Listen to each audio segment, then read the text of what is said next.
It was January 2006. I was sitting in the New Road stand of Griffin Park, right near the front and just to the left of the halfway line.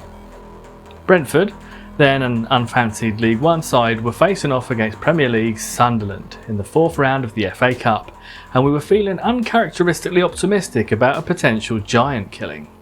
Manager Martin Allen had managed to get a Brentford team made up of ageing pros and rough diamonds into the playoffs last season, and we were looking like we might be able to do the same this year, which was a minor miracle given the size of our playing budget.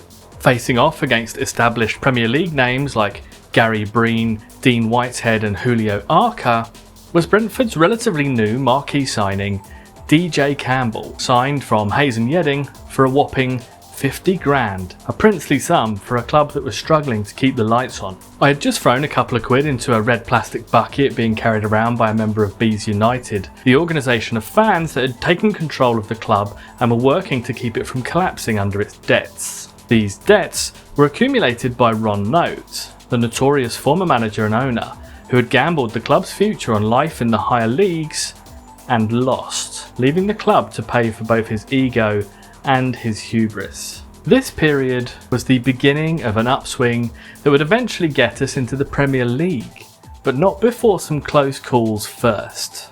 It was on that chilly afternoon, watching DJ Campbell take Gary Breen's soul, that for the first time in a long time, being a Brentford fan felt like a positive thing, with us looking forward to what the future held, as opposed to fearing how we would manage to keep the gates open for another year. Even after all this time, and with all the amazing developments of the last 20 odd years, with a fantastic owner, a new stadium, 4 seasons in the Premier League and counting, and a reputation for being one of the best run clubs in the country, we Brentford fans still carry that fear with us. The fear that at any point this rollercoaster might just stop permanently. We came close, very close, to losing our football club on several occasions, and that means that even now we take nothing for granted, and it must be pointed out that we are in a better position than many. The UK is home to many thousands of football clubs of all different sizes, and can boast the largest and most supported football pyramid in the world. As economist Mark Gregory states in their book, More Than a Game, in 2016-17, the Championship attracted the 3rd highest aggregate attendance of any league in Europe. In other words, the second level of English football is watched by more people than Serie A and La Liga. And that's not all.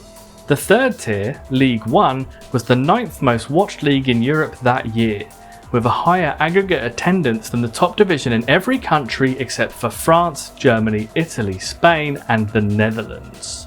And yet, despite its clear importance culturally, economically and socially, football is treated as the possession of capital, of billionaires, millionaires, investment funds and celebrities. Football plays a fundamental part in the lives of millions of people in this country. The team, stadia and facilities often being at the very core of local communities, not even just for the football, but for jobs, for community events, social outreach and more. Football remains one of the few things that can nominally unify a country, if even for a short while, and is responsible for huge amounts of our spending every week as we seek entertainment, community, connection and distraction from life's challenges.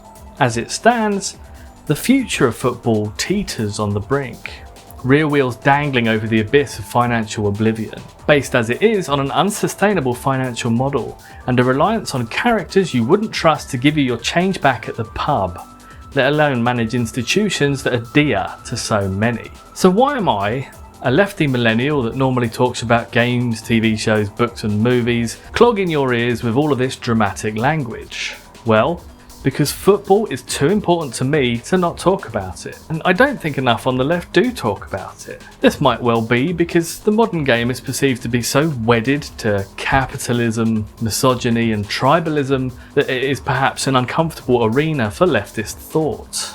However, football is supposed to be the people's game. We can't afford to keep removing ourselves from spaces that we find uncomfortable, and besides, I have some thoughts. The Premier League stands astride English football, stuffing handfuls of cash into the pockets of a small number of clubs, arrogantly allowing a few pounds to slip between its fingers on occasion, before complaining about why it needs to play less games in the FA Cup, but more games in Asia. There is no denying that it is money that decides which clubs will compete for silverware at the top level, and it is the absence of that same money that drives club behaviour all the way down to the regional non-league steps of the pyramid.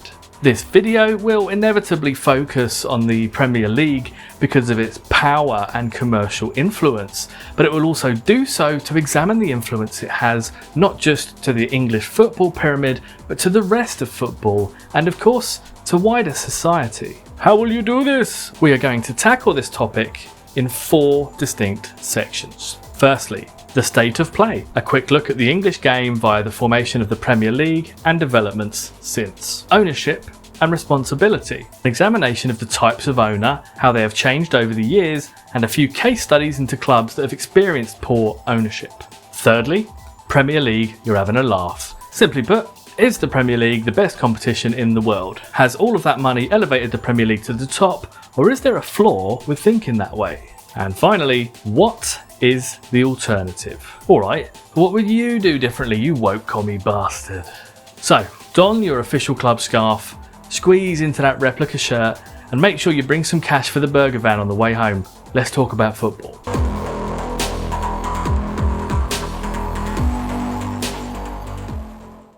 Why a Premier League at all? In my video, What the Hell Happened to TV Subscription Services, I talked about how Thatcher coming to power in 1979 led to a number of changes that were ultimately responsible for the development of Sky Sports, and this will be very relevant as we discuss how we ended up with the Premier League. But that wasn't the only change made by the milk snatcher that we need to discuss here. Now, quick side note, I will be utilising a bunch of material from Mikhail Correa's A People's History of Football for this section, in particular the chapter headed You'll Never Walk Alone. It's a fantastic book for football fans on the left, so do check it out. Prior to the 1980s, English football was in an odd place. There had been a steady decline in football attendances throughout the previous decade for a variety of reasons ranging from economic pressures, lack of investment in stadiums, the proliferation of televisions in British homes, and the growth of the hooligan movement. That last part, the hooligans, became one of the media's favourite subjects and had quickly become the latest moral panic, occupying tabloid space on a regular basis. Indeed, so aghast was the British media that they created a league of violence that ranked the various firms of English football, which seems like a pretty surefire way to motivate them to even greater acts of violence, doesn't it? But hey, I'm sure the media wouldn't act so irresponsibly or disingenuously just to sell more papers, right? Indeed, as quoted in Mikhail Correa's aforementioned 2018 book A People's History of Football, the Labour government of 1978 had said, "It must be considered remarkable, given the problems of contemporary Britain, that football hooliganism has received so much attention from the press. The events are certainly dramatic and frightening for the bystander, but the outcome in terms of people arrested and convicted, people hurt or property destroyed is negligible compared with the number of people potentially involved." However, what Labour had missed here was the importance of the issue's perception, something sadly that was not missed by the Tories. Thatcher came to power on the back of a number of promises, including a focus on law and order, and they very quickly identified that football and its associated hooliganism were high-profile subjects that could be used to demonstrate just that. As the poverty rate exploded under Thatcher's neoliberal economic policies, we saw riots in Liverpool and Brixton, and the violence surrounding football actually increased as people felt even more alienated and put upon by their government. Whilst many journalists, politicians and experts were keen to talk about the violence in English football terraces, very few seem to have taken much time to consider why such a phenomena was becoming so widespread. Indeed, as quoted in A People's History of Football, Liverpool forward John Aldridge said of this period, "The docks were abandoned after 1972. Margaret Thatcher wanted to wipe us off the map. We were told to leave, to go live further south or further inland. When things were bad, when the whole country looked at us with pity or disdain, locals only had the football club to defend their honour."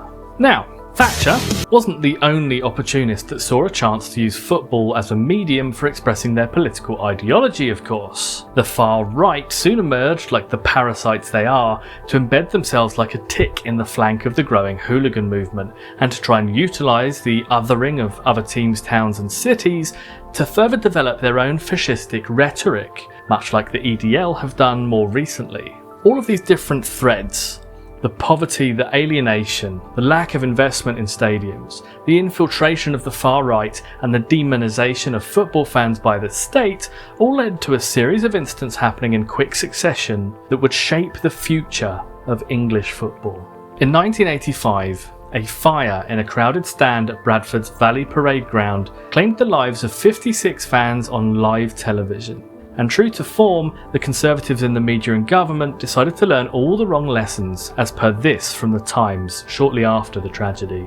Football is a slum sport played in slum stadiums, increasingly watched by slum people, who deter decent folk from turning up.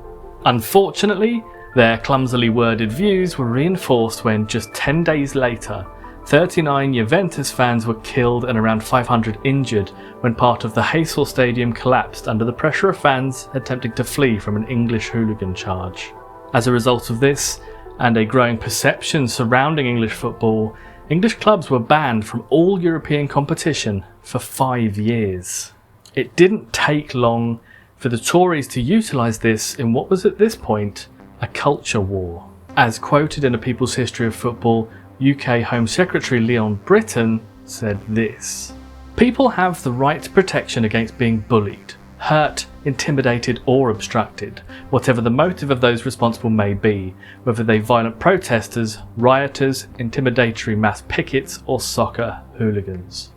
I know some of you will have picked up on the inflammatory language used there, but I promise I will try to limit the use of the word soccer where possible. Now, we will all be very familiar with how the Tories, and indeed Labour nowadays, try to frame protests and union activity as being on a par with riots and football violence in the first instance, and later of course with being equivalent to terrorism.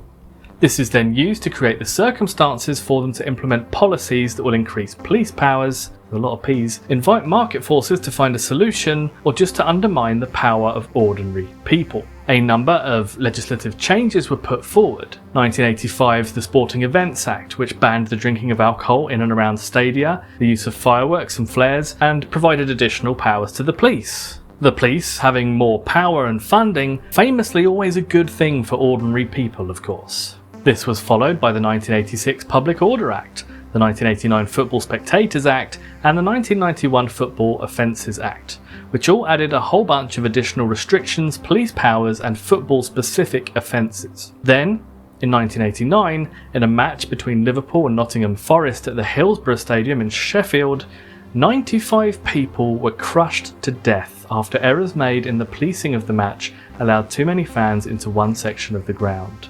Naturally, the police held their hands up immediately, taking responsibility for the tragedy, and oh wait, no they didn't.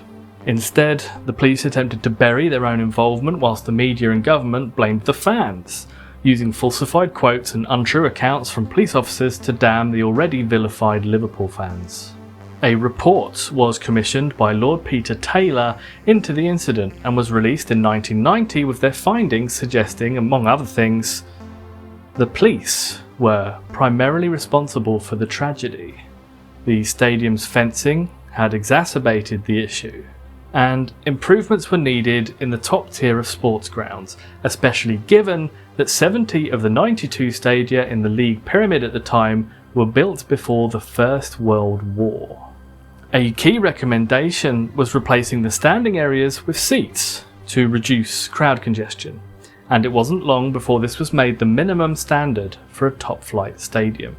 Now, there was clearly a need for the modernisation of the safety practices in stadiums, and to address the escalating violence surrounding football, but we need to be very clear that the health of football and its fan base was not the main concern being addressed here. Indeed, Ken Bates, then the owner of Chelsea, had already revealed how much he thought of the average football fan when he commissioned an electric fence at Stamford Bridge.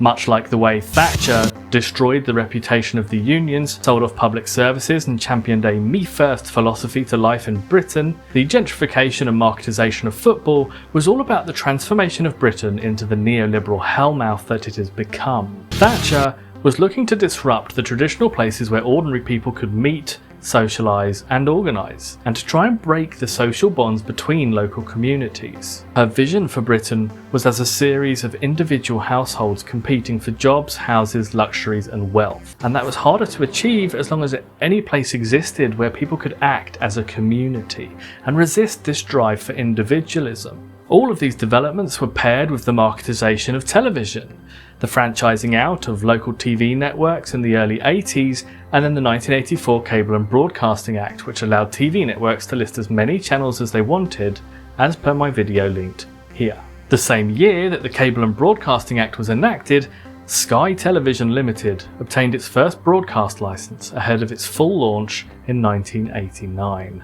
The development of immortal Innsmouth dweller Rupert Murdoch's TV empire would end up having a huge impact on the future of English football, and probably all football, come to think of it.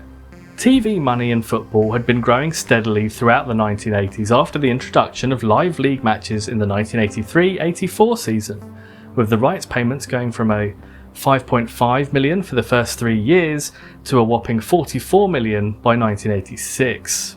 The distribution of that money had become a contentious issue for clubs, particularly with the not insignificant costs of having to convert all their stadia into all-seaters, a cost that the government unsurprisingly distanced itself from, all whilst demanding that it did take place.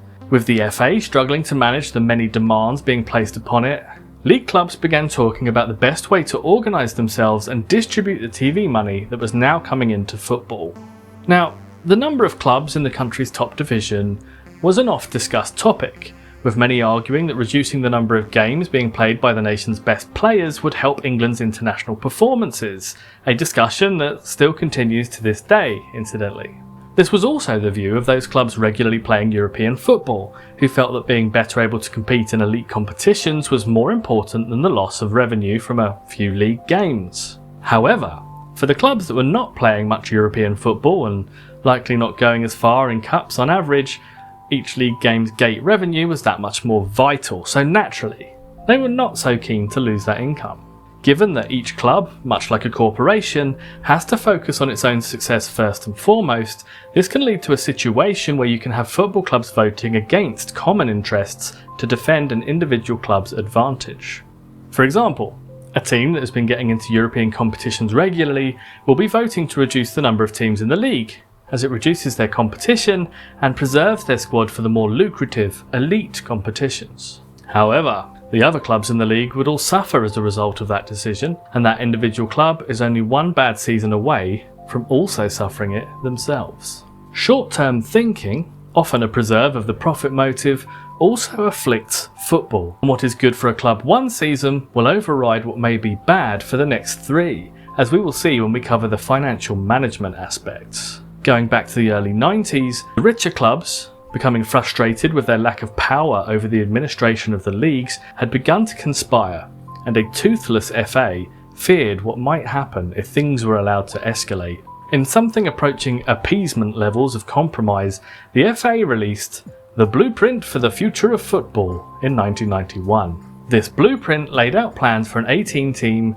top division, explaining that it would benefit the national team to do so, whilst also conceding ground to the richer clubs who similarly wanted fewer domestic fixtures. It was a compromise designed to keep the FA in nominal control of English football by keeping the EFL on side. However, the clubs that would later form the Premier League took their cues from this and submitted their own proposal, with them promising to reduce the number of teams in what would become the Premier League, but also taking the power to arrange their own commercial agreements and to administer their own game. This was backed by the FA on the basis that a potential reduction in the number of teams competing was promised, though it perhaps should have paid more attention to the other aspects of the proposal.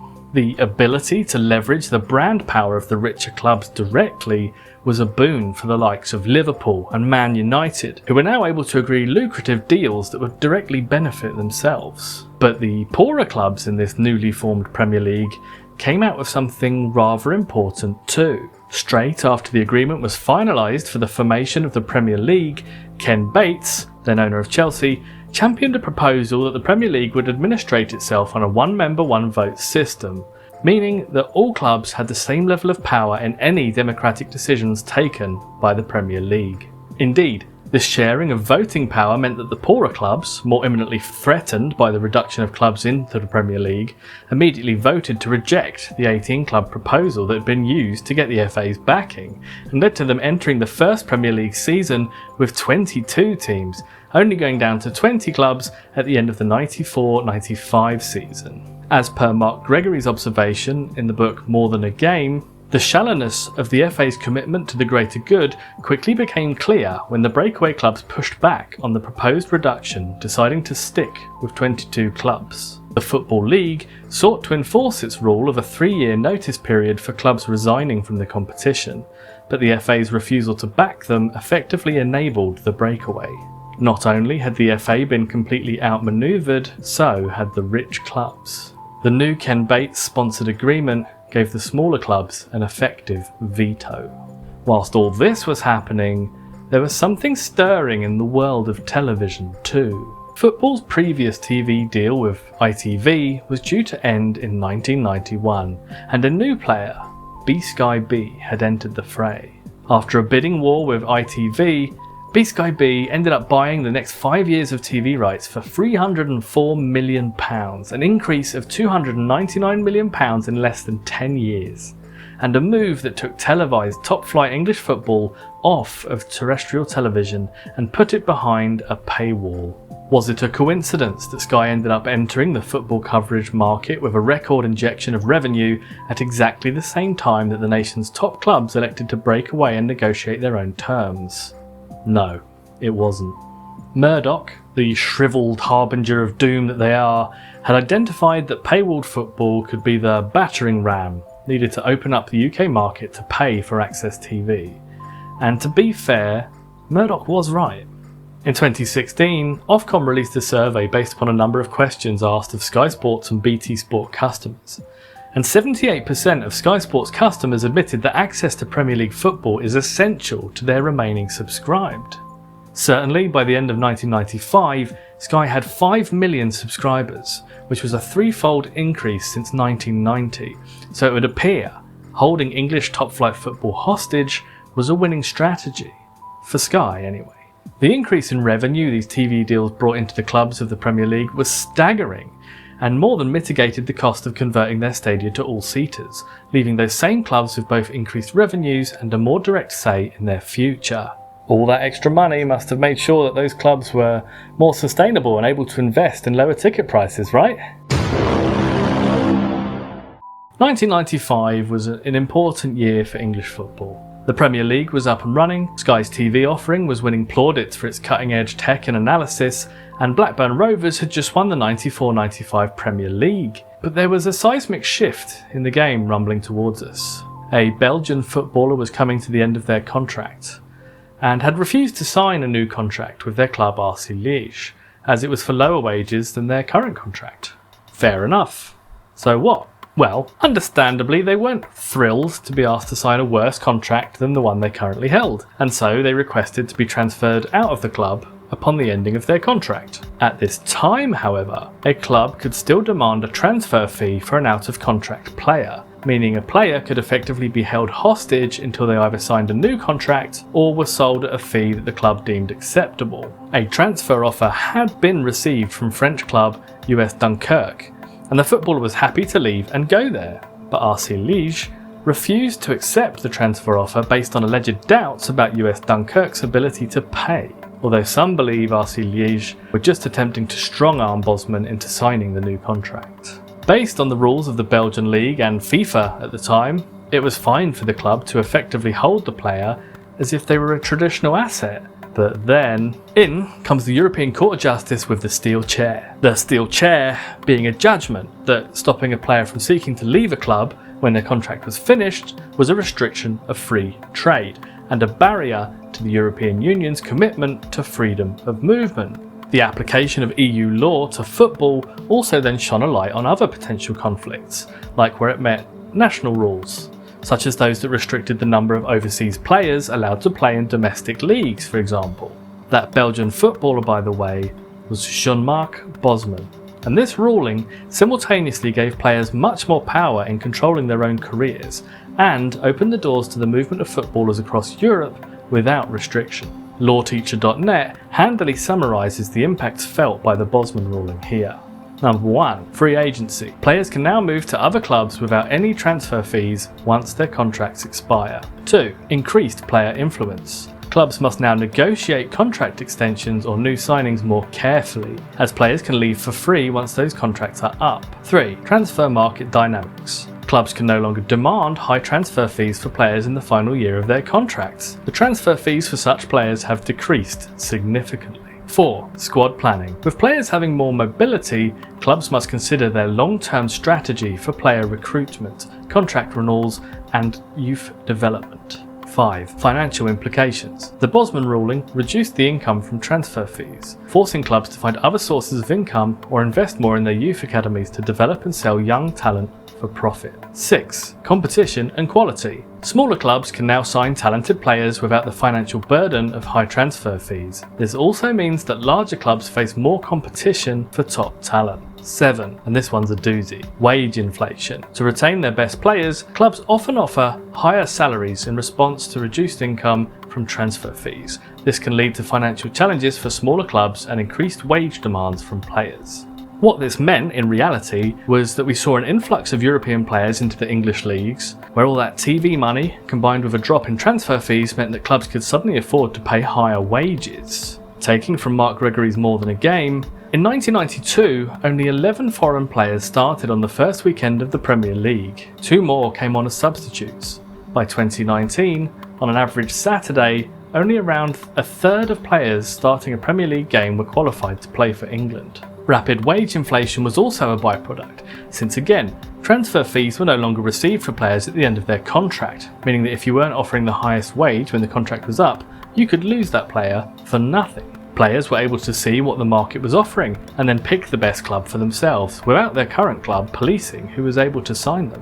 Whereas transfer fees used to be the yardstick for measuring a club's financial clout, now it was those able to offer the best wages, and this created something of a longer-term problem for clubs. Huge transfer fees attract attention and lead people to ask the question, can we afford this outlay on a one-off basis? With clubs able to arrange finance with full view of the total cost of a transaction. The move to a wage-focused financial model then created a new danger. With the player's contract expiration now meaning the club loses all recompense, the incentive towards longer contracts to protect this value seems logical, but it could also sow the seeds of financial oblivion should the financial situation of the club change. Clubs now had to financially project years out to make assumptions on income, club performance and economic conditions, all whilst managing the costs that they may have tied themselves into for years at a time. This is tricky for most businesses to do, but for football clubs, where so much is determined by factors beyond their control, this has become a real problem. We will touch more on this stuff later, but it's important that we identify both the moment where TV money started to become one of the core financial columns that underpins English football, and how the Bosman ruling created a much more flexible football market, and a potentially more dangerous one for clubs to navigate. With so many quality players suddenly available all across Europe, and large transfer fees no longer a prerequisite for big name signings, being able to compete in the wage market became a must for any club, but particularly for those wanting to compete for the top trophies. Let's look at the behaviour that this new reality drove. Simon Cooper and Stefan Szymanski wrote in their 2012 book Soccernomics that wages have always been the driving force behind who succeeds in football, stating, "We studied the spending of 40 English clubs between 1978 and 1997 and found that their net outlay on transfers explained only 16% of their total variation in league position. By contrast, club spending on salaries was extremely telling. The size of their wage bills explained a massive 92% of variation in their league positions." What they are essentially saying is that consistently having the biggest wage budget will make you likely to win most of the time. Indeed, they mention that French sports economist Bastien Drut had updated their dataset with the information from the Premier League and Championship from 1991 to 2010, and wage spending still explained 87% of the variation in league position. Cooper and Szymanski do point out that the strong relationship between wage budget and final league position exists when measured over a long period. As in an individual season, luck, injuries, random events and purple patches can disrupt the odds a bit more, though in any one season there is still a 70% relationship between league position and wage budget. If you give your club a top 4 budget in any one season, there is a 70% chance you will end up there, with the odds improving with each season you sustain that level of wage investment. As we have demonstrated, this was true before the Premier League, and is definitely now true within it. So what has changed? Well, the numbers have got a hell of a lot bigger.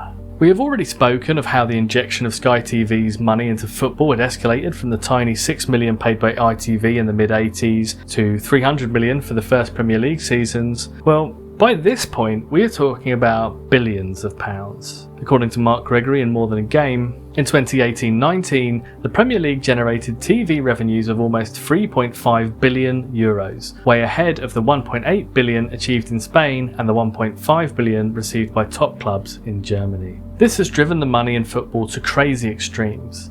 But whilst it is certainly a big contributor of the growing financial gulf between the Premier League and the rest of the football pyramid, the distribution of that money throughout the Premier League is relatively equitable, probably as a result of those votes won at the creation of the Premier League by the smaller clubs. When talking of TV revenue in the Premier League, the ratio between the best earners and the worst is 1 to 1.6. Or at least it was in 2018-19, which incidentally is better than the top flight leagues in Germany, Spain and Italy, according to Gregory. That's not bad really, but as important as TV money is to the English game, it is far from the only factor that differentiates rich from poor. As should be fairly clear, the TV revenue ratio of 1.6 does not explain the difference in wealth between Man City and my beloved Brentford. Looking at data provided by Capology and presented by Nestor Watak for planetfootball.com, in February of 2024, Man City are estimated to be spending approximately 200 million a year versus Brentford's admittedly still huge £39 million. As a point of reference, according to footystats.org, the average wage budget in the Championship is around £19 million. So there is a bigger gap between the top and bottom of the Premier League, 81%, than there is between the bottom of the Premier League and the Championship, 51%. If they are all receiving near enough the same TV money, what drives the rest of these differences? Well, Mr. Gregory has another interesting stat for us here. 42% of 2018-19 champions Man City's income came from commercial sources and 47% from television. That is very different from relegated Huddersfield's revenue, with 88% coming just from television. It should not be surprising to most that the bigger brands in football have been more successful at leveraging their history, fame and success in the commercial realm. This allows them to increase their revenue to levels far beyond the reach of those less fortunate, and to build war chests capable of sustaining a much larger wage budget. Clubs like Man United, Chelsea and Liverpool have long courted overseas fandoms, and with the increase in overseas owners, there is a growing interest in English football and particularly the Premier League worldwide. The TV revenue is distributed among the Premier League teams fairly evenly, though not so much for the rest of the pyramid. However, the individual power of a club's brand, the pockets of its owner, and the ability to maximise its stadium's financial potential can determine a huge chunk of its potential income. And then of course, its spending power. The fact that some clubs are able to leverage their history using decades of success or popularity to make them more viable today is an advantage that can't be rectified by a season's overachievement or good management. These clubs will get the biggest sponsors, the biggest overseas support, the most merch sold, the biggest attendances, and often the biggest injections of owner money, whether directly or indirectly. And in doing so, they give themselves the ability to fund the biggest wage budgets in world football. If we accept that wage budget size is one of the biggest single contributors towards a team's place in the league structure, then we also have to concede that if there are some clubs that have access to far larger funds, this will remove at least some of the competitiveness that we all want to see. And this effect extends beyond the Premier League. The drop-off in terms of club revenue between the Premier League and the Championship is, well, it's pretty scary. According to City AM in May 23, relegation from the Premier League will cost a club around 85 to 100 million in the first season, with the drop of TV funding, ticket prices and sponsorships all conspiring to drop off far quicker than the wage bill will. With the potential earnings dropping off so sharply upon relegation from the Premier League, there were two approaches that the Premier League could take to mitigate this issue. They could limit spending in the Premier League to reduce the need for Championship clubs to break the bank to compete once promoted. Or they could provide a cushion in the form of payments to support a club as they transition from the Premier League to the Championship. Of course, the Premier League chose to do the second option, with the so-called parachute payments, paying relegated clubs 45 million in the first season, followed by 25 the season after, and 10 million the season after that. At the moment anyway. Theoretically, this allows a relegated club the time to get Premier League waged players off of the books and build a squad with wages that fit the income of the Championship. However, this isn't the behaviour it has driven, and this money does not exist in a vacuum. The Championship is the tier of English football immediately beneath the Premier League, and is a pretty big reason for the Premier League being as popular as it is. Is that a bold statement? I don't think so. The requirement for teams to be promoted into and relegated from the Premier League is a huge factor in the competition's popularity worldwide, providing new teams, approaches and personalities every season, and stopping the competition from becoming a closed shop. One of the big criticisms of, say, the NFL in the US, for example, is that because they do not have the churn of new teams or the threat of relegation, large parts of the season can become relatively meaningless for teams that are not competing at the top. The Championship, and indeed every tier underneath it, remains the core reason that the Premier League retains its status as the most watched football league in the world. Indeed, as mentioned previously, both the Championship and League One feature in the top 10 most attended leagues in Europe, and the competitive depth of English football continues to produce giant killings with a frightening regularity in our domestic cups, as well as training up players and staff that may one day graduate to the Premier League and their national sides. The constant movement of teams up and down the league systems and into the non-league structures provides a fascinating backdrop that contains enough meritocracy and reward for enterprising football clubs that it becomes the fertile soil underneath the marquee competition of the Premier League. But as with all things, you must feed nutrients back into the soil for it to continue to sustain life. Much like those that claim that they shouldn't have to pay taxes yet continue to drive on roads and use infrastructure provided by the state, the Premier League enjoys its place as the most watched domestic competition in the world and crows about its ability to generate viewers and revenue without perhaps always acknowledging the many layers of football beneath them that make the whole pyramid work. In More Than a Game, Mark Gregory illustrates. Solidarity payments are the modern day version of the sharing mechanisms that have existed in some form ever since the Football League was established. In 2018-19, they were just over 100 million in value, with every club in the Championship receiving 4.65 million, while teams in League 1 and 2 collected £690,000 and £460,000 respectively. That's not bad though, is it? Indeed. These amounts equate to nearly 40% of Championship income and just over 10% of League 1 and League 2. So that seems okay, right? Well, if we look at the way that TV money was distributed prior to the Premier League, using what was known as the post-house agreement, you might start to see those numbers slightly differently. Mark Gregory continues. If the post-house agreement was still in force, the payments in 2017-18 would have been around £1.5 billion if total TV had been distributed using the historic formula. Let's put that into some context, shall we? Sports Pro Media put together a useful article detailing the different UK TV deals since Sky's entrance into the football market, and summarised the 2017-18 period, which is referenced by Gregory, as follows. Spurred partly by the fear of an entry by handily backed beIN Sports and the now Discovery-owned Eurosport, but mostly by competition with each other, Sky Sports and BT Sport commit a combined UK $5.136 billion for another 3-year deal. So the $371 million the Premier League paid to the rest of the pyramid over that 3 years would equate to 7%. Every team training up future superstars, coaches, physios, analysts, pundits and administrators. Every institution that identifies players that might be future professionals. Every club taking young loan players and giving them vital match experience, or taking older loan players and making them match fit. 7%. And that 7% still makes up a huge amount of the money relied upon in the Football League, particularly in the Championship, where clubs have to compete for a place in the Premier League, despite receiving revenues around a quarter of that the Premier League receives. Indeed, Crystal Palace chairman Steve Parish was quoted in City AM as saying, "Relegation from the Premier League is probably the biggest financial jeopardy in world football." If you look at Crystal Palace's turnover in the Premier League, it's in the region of £175 million. The first season in the Championship, it would be about £70 million.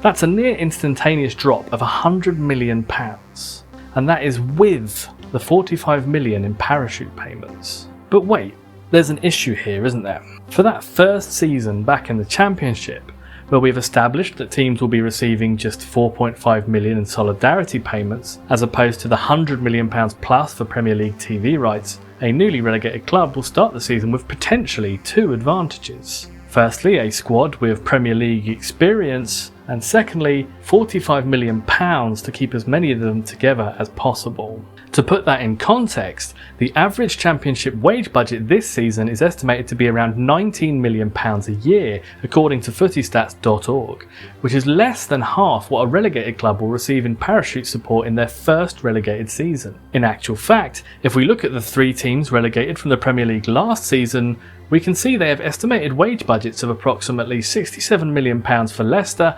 £47 million for Southampton and £38 million for Leeds. That's the three biggest wage budgets in the Championship that season. In fact, if we omit those three from the estimated Championship budgets, the average drops to around £15 million.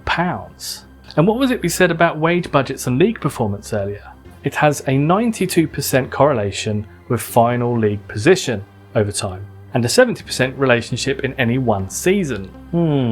What this situation has created is an almost closed pool of competitors, with the ever popular phrase of yo-yo clubs attached to those teams that seem to get promoted to the Premier League, relegated, and then use the parachute funds to get promoted again the following season. All of last season's promoted clubs were relegated from the Premier League, and two of the three promoted from the Championship were receiving parachute payments. This suits the more established Premier League clubs, since should they ever suffer the misfortune of being relegated, they are given a huge advantage to get straight back into the Premier League. Plus, the formulation of the Premier League is such that only the 20 current clubs can vote on changing this sort of thing, and well, it's in the interest of those clubs to vote in a way that ensures their best possible chance of staying amongst those 20, isn't it? This makes decisions that would improve the pyramid hard to achieve, as common interests are often overshadowed by individual club interests. There has been some recognition that perhaps allowing football to run itself financially might be a less than optimal option. UEFA has tried to instill its own sense of financial regulation. The EFL has tried a few different schemes to try and limit the levels of precarity faced by clubs under their remit, and even the Premier League has recognised the need for some level of controls on spending. With that in mind, let's have a look at a few of the measures that have been tried, what worked, and what most definitely did not. UEFA introduced a financial fair play requirement in time for the 2011-12 season, having identified the escalation in the spending of football clubs, particularly in the Premier League, where the precarity of football finances was starting to look a bit shaky. President Michael Platini said this when announcing the new regulations in 2009. 50% of clubs are losing money, and this is an increasing trend.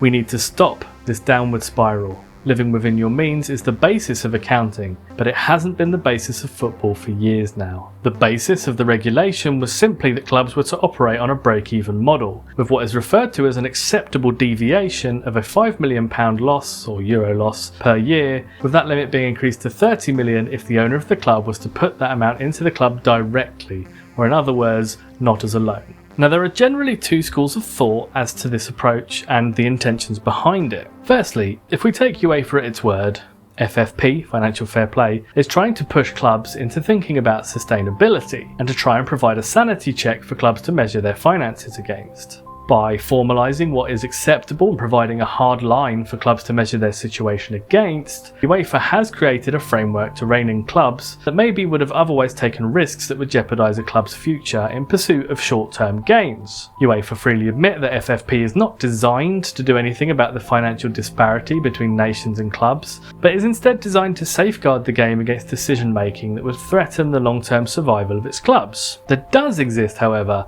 a somewhat more sceptical viewpoint, as articulated by Kevin Maguire in their book on football finance called The Price of Football, when discussing how the financial advantages of competing in elite European competitions will ensure those same elite clubs remain untouchable.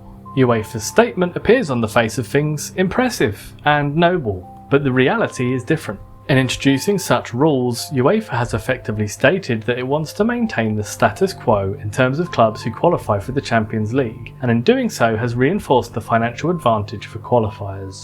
Behind this is UEFA's fear that unless the existing elite clubs are given some form of advantage, they will break away and form a European Super League. The rules mean that clubs with new wealthy owners will find FFP a major obstacle in progressing the club to the next level of competing with that existing elite. The feeling that FFP restrictions are a boon for the established elite clubs and a barrier for newly enriched clubs that are looking to compete at the top end is one that has been vocalised by pundits such as Alan Shearer and Gary Neville when talking about the prospects of wannabe elite clubs Aston Villa and Newcastle, whose owners potentially have the money to fund their recession but not within the FFP headroom. So FFP is not designed or likely to do much about the increasing stratification of football and will not address the financial disparities between the elites and everyone else. Something is surely better than the nothing that was there before though, right? Certainly, FFP has provided some valuable insights as to the behaviour of football clubs and their wealthy owners when presented with a limit on their ability to spend money in pursuit of glory. There are a number of exceptions to FFP financial reporting, which allow clubs to spend money without it going into the FFP calculations, and these include any money spent on the women's teams, youth teams, training facilities or the ground itself. Naturally, this is supposed to encourage clubs to spend money on the parts of the club that are of a longer term benefit. However, as with anything involving money and the wealthy, there have already been plenty of examples of clubs bending the rules to try and circumvent these FFP restrictions, and Kieran Maguire puts it thusly: there are broadly two approaches to circumvent the rules, either artificially inflate income or suppress costs. There are plenty of examples of clubs using, as Maguire puts it, a friendly party, paying over the odds for a sponsorship, such as with Man City's 10-year sponsorship announced in 2011 with Etihad Airways, a state-owned company based in the United Arab Emirates. Man City being owned, of course, by Sheikh Mansour of, yes, the UAE. Now, UEFA are trying to stop this sort of behaviour by setting up a club financial control body to assess whether these sorts of arrangements are at market value. But that's about as nebulous a challenge as I can think of, and given UEFA's fear of upsetting the elite teams and losing them to a Super League, one wonders how far they are prepared to go to enforce such a decision. Now defunct, the Premier League did make an attempt to try and control club expenditures via a limit on wages, titled Short-Term Cost Controls. The idea behind STCC was to limit the amount that clubs can increase their wage budget by each season. This was probably based on the observation that with every increase in income received by clubs, their player expenditure increases by the same amount, increasing the values involved without increasing the sustainability. Effectively, clubs were limited to a £7 million increase each season, with a few layers of additional budget based upon increases in matchday income and player sales, and with a few exceptions for recently promoted teams, etc. However, the Premier League clubs voted to remove these restrictions ahead of the 2019-20 season, so whether this measure would have driven the right outcomes over a longer period will be left as a mystery, and the continuing curiosity of letting clubs vote on measures designed to regulate their spending rumbles on. The Premier League's profit and sustainability regulations, or P&S, are very closely mapped onto UEFA's, albeit with slightly more relaxed boundaries, with clubs being allowed to lose up to 35 million over 3 seasons, with that figure going up to 105 million over 3 seasons if the owners are prepared to put the money into the club. All of the same exceptions present in the UEFA rules apply here too, meaning that the actual losses of a club can still be quite substantial, despite seemingly meeting all of the limits placed by the Premier League, as per this again from Kieran Maguire's book The Price of Football. Remember, FFP losses exclude stadium and training facilities expenditure, youth community and women's football expenses, which could easily total £20 million or more. With all of that in mind, and the fairly large boundaries given, it's surprising then that so many clubs in recent years have fallen foul of these rules. But then it is the nature of both football and capitalism to butt up against any barriers placed in front of them. The Championship is often considered the most precarious division financially, with the financial drop from the Premier League being so stark, and with parachute payments creating a financial tide mark that encourages clubs to gamble on promotion by spending money that they can't sustain should they fail. It will probably not surprise you that the Championship has adopted a set of similar financial restrictions to the Premier League, given that there is so much interchange between the two. Championship clubs can lose £39 million over the course of 3 seasons with owner support, which sounds low, being that it is only 37% of the Premier League's limit. But given that in TV money, the income goes from £100 million in the Premier League to £2.5 million in the Championship, according to Maguire, that should highlight how stark the income drop can be and how precarious the size of those losses are. The EFL rules are applied by the EFL, and though there is a rough agreement with the Premier League in trying to honour each other's sanctions, that does not extend to point deductions at this stage. The approach to League 1 and 2 has always been of a lower profile, with the amounts of money being discussed of a much smaller magnitude. As such, the attempts to manage financial sustainability are traditional business fare as opposed to the somewhat more elaborate attempts on display in the higher tiers. Essentially, League 1's clubs can spend 60% of their turnover on player wages, and League 2 can spend 50% of their turnover on their playing squad's wages. Now, as you might expect, much like with FFP, there are a sea of caveats, such as being able to factor in what is referred to as football fortune money, which includes prize funds, owner equity injections and transfer income. And of course, clubs have already found ways around it by hiring some players on as coaches too, which allows them to dilute how much of their wages are covered by the SEMP limitations. Indeed, in the Price of Football book, Kieran Maguire illustrates another way that a club has tried to get around these limitations. Chesterfield Football Club were fined £12,500 in July 2018 after it was discovered the wages of 2 players were paid by a private football academy owned by the club's former CEO. It is this type of cat and mouse that takes up time and money better spent elsewhere for the good of the game. The SEMP does seem to be reducing the number of clubs getting into jeopardy in the lower leagues. Its simple framework ensuring that clubs have to work reasonably hard to avoid its limitations. But then the financial disparities at this level are perhaps not as overstated as in the leagues above. FFP and the STCC measures are having a questionable effect, with clubs forcing the Premier League to spend millions on legal fees trying to enforce what are fairly generous boundaries. But we've just come out of a season where we saw 2 teams in the Premier League having points deducted, and we will see at least one next season too. Does that mean that these measures don't work? It depends on what you think these measures are designed to do. Certainly, we continue to see a huge gap between the clubs with money and everyone else, and these measures are not concerned with changing that. Some sustainability measures are surely better than none, but whether you believe as some do that these measures are primarily designed to preserve the status quo, or that they are just a tepid attempt to stop the very worst attempts at gambling a club's finances, there is certainly room to improve. It is hard to talk about anything to do with modern English football without talking about the shadow hanging over all of Europe's major leagues. I am of course talking about the European Super League, a concept that has been floated since the late 1960s, with the idea being to create a league for the finest teams in Europe. Imagine the autonomy and money-earning potential of the Premier League fully captured by the richest clubs in Europe. And on a side note, this is definitely a richest club thing, not a best club thing, as per this from Wikipedia on its most recent incarnation in 2021. At the time of the announcement, 10 of the founding clubs were in the top 14 of the UEFA club coefficient rankings, with only Inter 26th and Milan 53rd falling outside. All 12 clubs were in the top 16 on the 2021 Forbes list of the most valuable football clubs. Their combined value was $34.4 billion. This is a commercial operation and has nothing to do with sporting excellence, whatever the rhetoric used. And although it was successfully battered away by mass fan protests and governmental pressure last time, the FA, Premier League, EFL and UEFA are petrified about what happens if their biggest earners suddenly find themselves more interested in competing in the Super League. It is this threat that underpins a lot of the decision making going on at this time, with concessions increasingly being made to keep the big teams sweet, lest they take their ball and go home. Their ball being billions of pounds, of course. So we have looked at where we are, where we have come from, and where we could be headed if the money men get their way. It's time now to look at how football clubs operate. Who are the people that buy and sell football clubs? And what does club ownership mean in the 2020s? Reviewing key terms.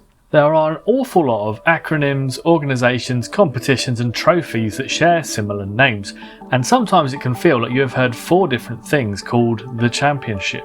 Let's have a quick scan through some of these just to create a point of reference and so that we can all tell the difference between the Championship, the Champions League, the European Championship and the National League, the FA.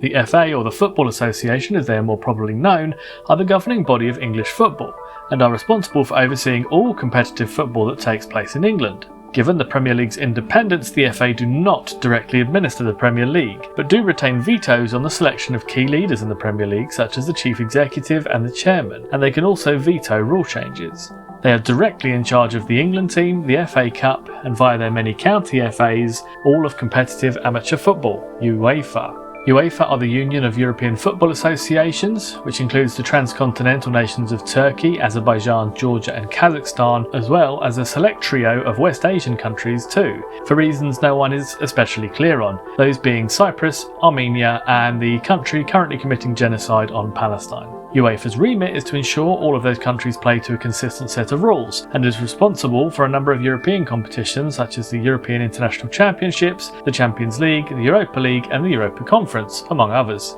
They own the media rights to all of these tournaments and in doing so wield a lot of power over the largest leagues in the world.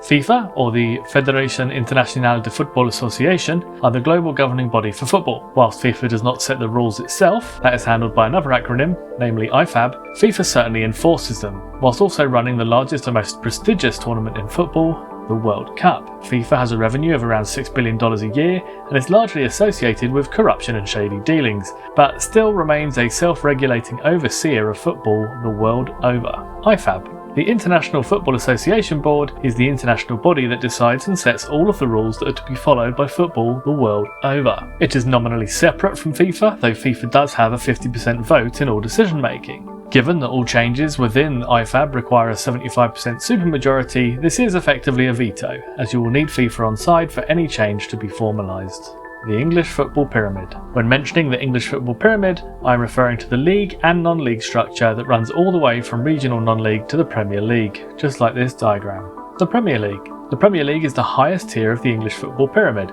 and was formed when the first division of English football decided to break away from the control of the English Football League, now known as the EFL. Now nominally independent, the Premier League controls its own media rights and controls its own competition, albeit in conjunction with the EFL, with which it swaps its bottom 3 clubs in return for the EFL's highest 3 clubs. The Premier League is the richest, most watched league in the world and exists as a commercial triumph, though its footballing merits are much more disputable. The WSL. The Women's Super League is the premier competition in women's professional football in England, featuring 12 teams. It was run by the FA until very recently, though it was announced in November last year that the WSL and the league below it, the Women's Championship, will be creating a new organisation with which to manage the elite women's game in this country. The EFL. The English Football League is an organisation that maintains the steps of the pyramid immediately beneath the Premier League, those being the Championship, League One and League Two.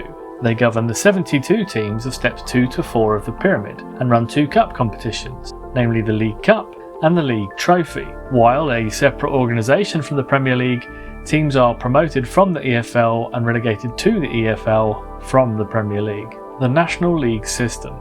The National League constitutes the steps immediately below the EFL.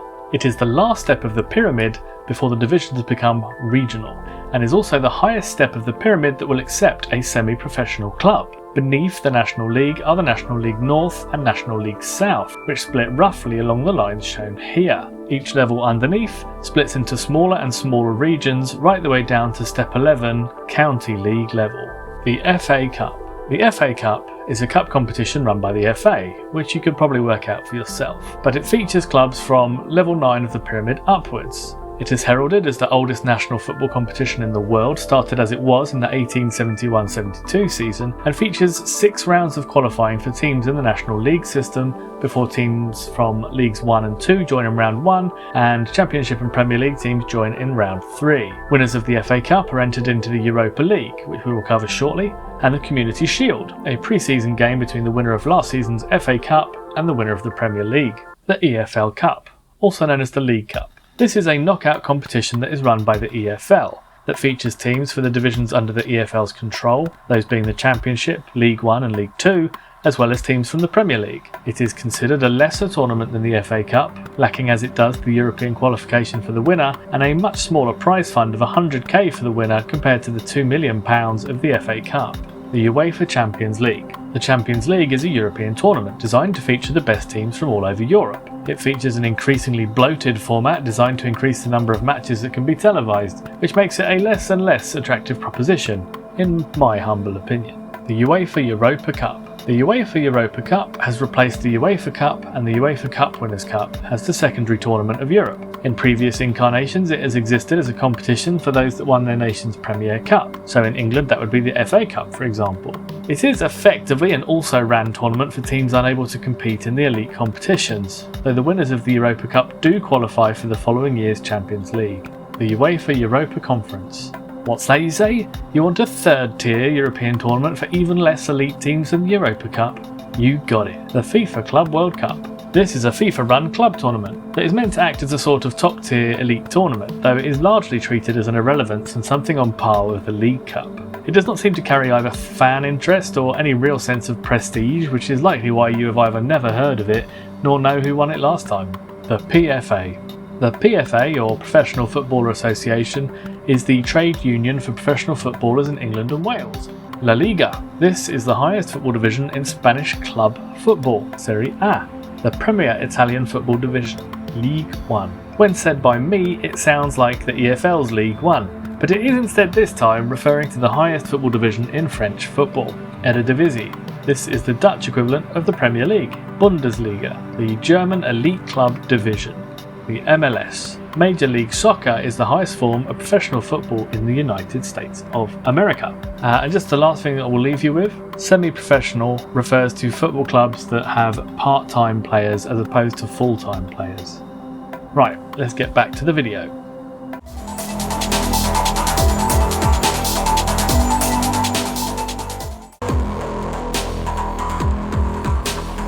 In the 19th century, as unionised workers wrestled back their Saturday afternoons from the industry-owning capitalist class, many of the upper classes were concerned about what their workforce might get up to on those Saturday afternoons, and the effect it might have on their productivity come Monday morning.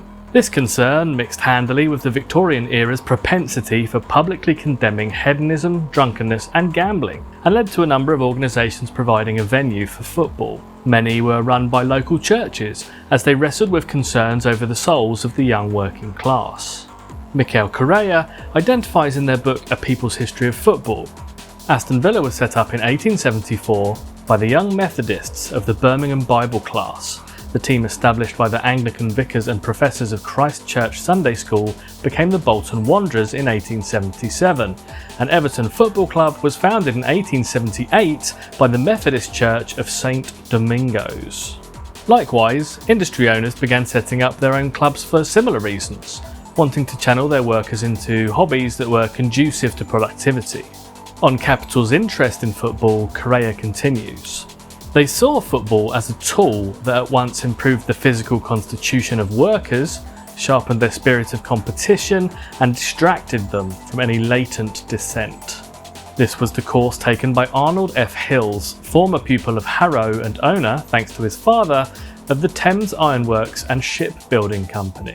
Confronted with large strikes in the 1890s and the consolidation of the trade union movement within his company, he founded the Thames Ironworks Football Club in 1895 with the express objective of bringing workers closer to company executives. In 1900, they adopted the name West Ham United. A similar story underpins the founding of Manchester United, formed out of the Lancashire and Yorkshire Railway Company, as well as Arsenal, who were formed by the Royal Arsenal factory in Woolwich. The embryonic stages of the modern game were built on the foundations of capitalist and church concerns, and although the clubs were largely staffed and watched by the working classes, the ownership and management of these same clubs were heavily ensconced in the upper classes. No shit, Steve, that's still the case now, isn't it? Well, yes, but in a very different way. The owners of these clubs may have had an agenda for starting them up, but they were ultimately concerned with their players and fans in a way that is perhaps not the case anymore.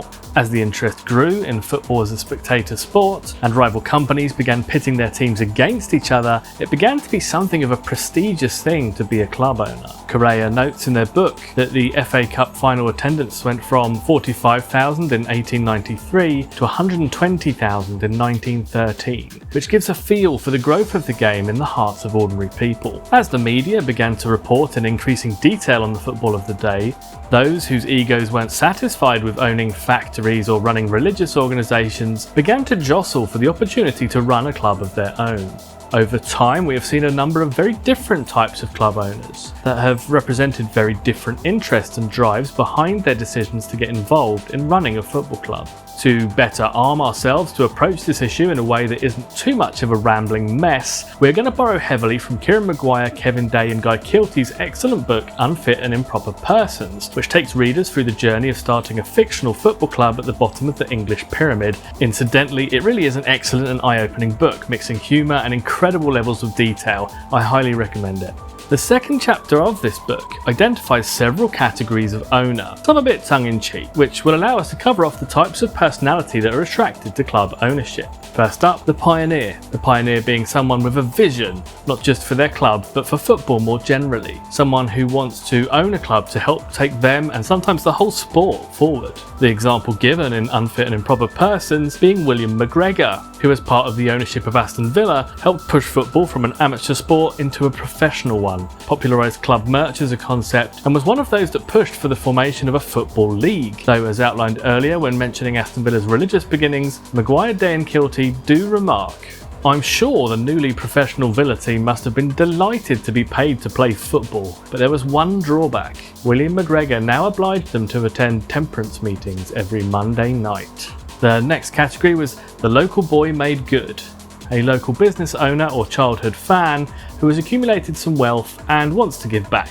I imagine most fans will have an idea of this type of owner, some good and some bad, who decide to buy their local club either out of a sense of thinking they can do a better job themselves or out of a sense of responsibility to their childhood team. Us Brentford fans lucked out with Matthew Benham, our current owner, who has saved the club and turned us from a League One makeweight to a Premier League surprise package. But there are also many examples of those who take over a club looking to run it like a business and end up biting off more than they can chew. The local boy made good characters do normally have some sense of loyalty to the fans at least, and some understanding of the culture and history of the club, as per this from Maguire, Day and Kilty. Rather than investing in a club as an act of self-aggrandisement, the likes of Andy Holt at Accrington and Simon Hallett at Plymouth Argyle have invested their own money into clubs in the communities they were raised in. Because yes, they want success, but also because they recognise the importance of those clubs to those communities, both economically and psychologically. Next up, we have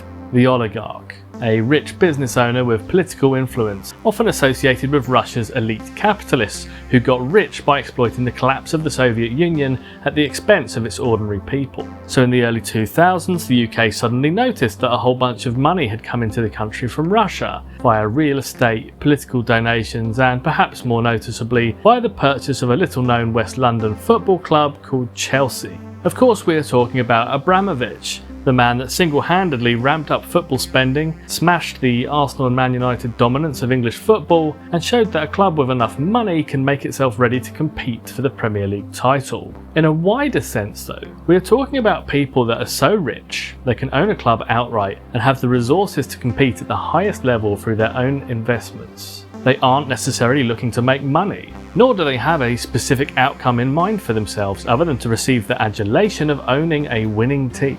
Though this is just as likely to go wrong as any other kind of owner's agenda ultimately. I personally have my own objections to people that get rich via the exploitation of ordinary people, but I do also acknowledge that this criticism extends far wider than the Eastern Bloc to pretty much everyone who has made large amounts of money under capitalism.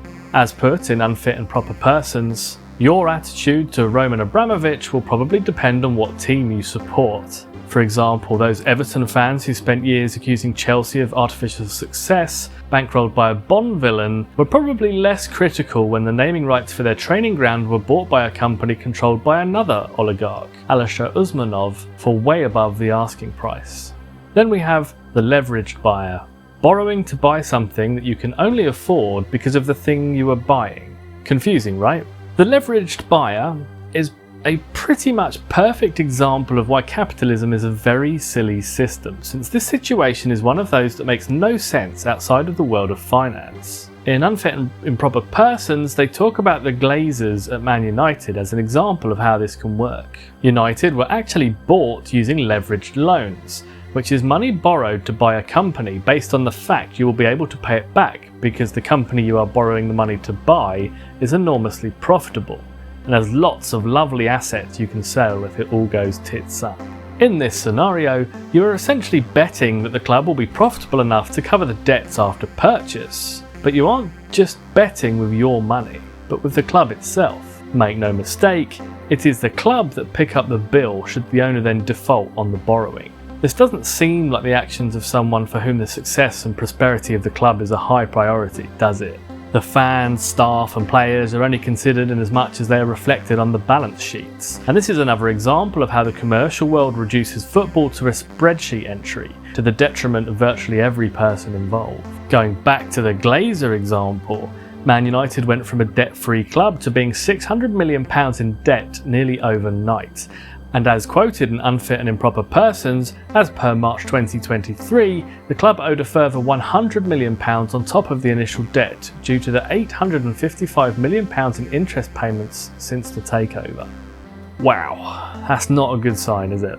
Coincidentally, the Glazer family extract around £18 million a year in dividends, so their motivations for wanting to own a football club are clear for all to see. Old Trafford, one of the most revered and iconic football grounds in the world, has been allowed to become run down in this time and face the ignominy of a series of memes depicting the Old Trafford waterfall in one of the later matches of the 23-24 season. The legacy of the Glazers is one of exploitation, failure and neglect.